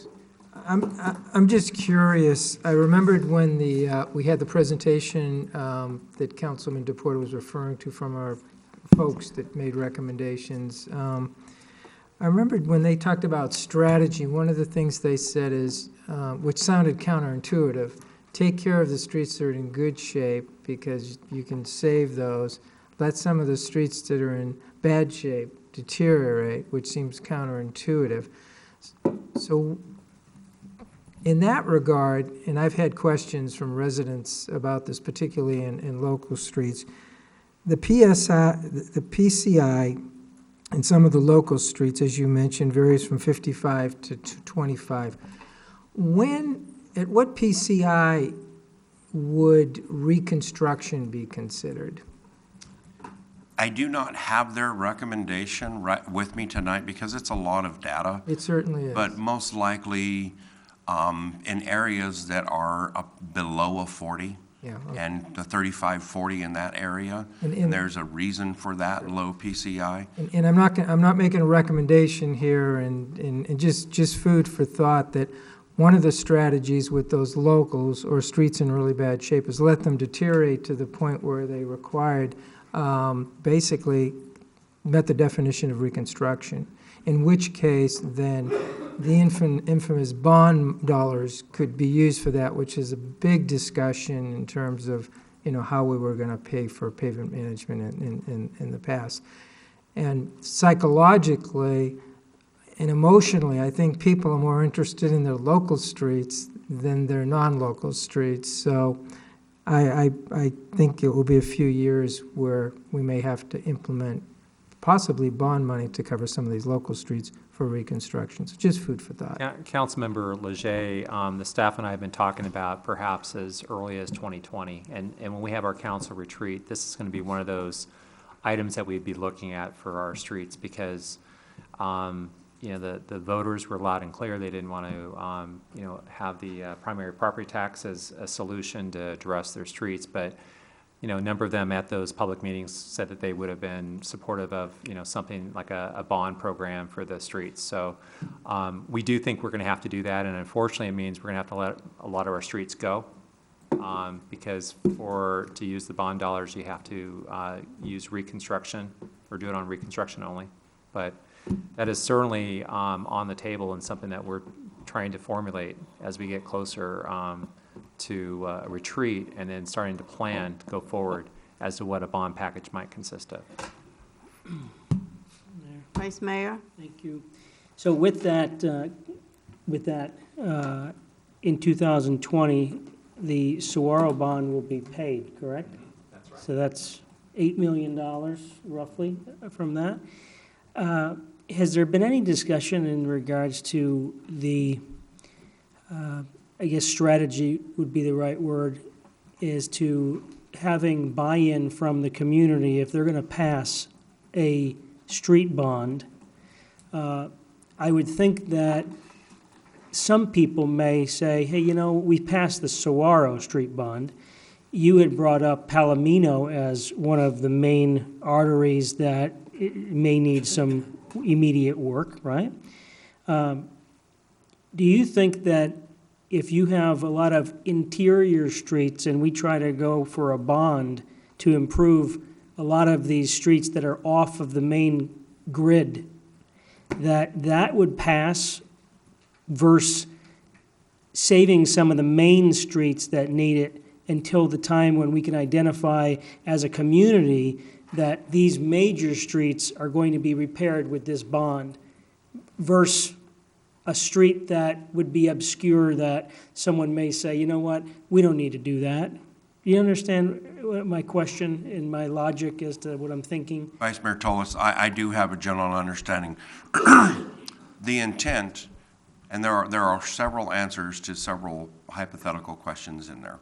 The intent is to work with this firm, IMS, and have them under contract prepare for us an exhibit showing roads, and these will consist primarily of collectors, major collectors, and residential or the smaller streets.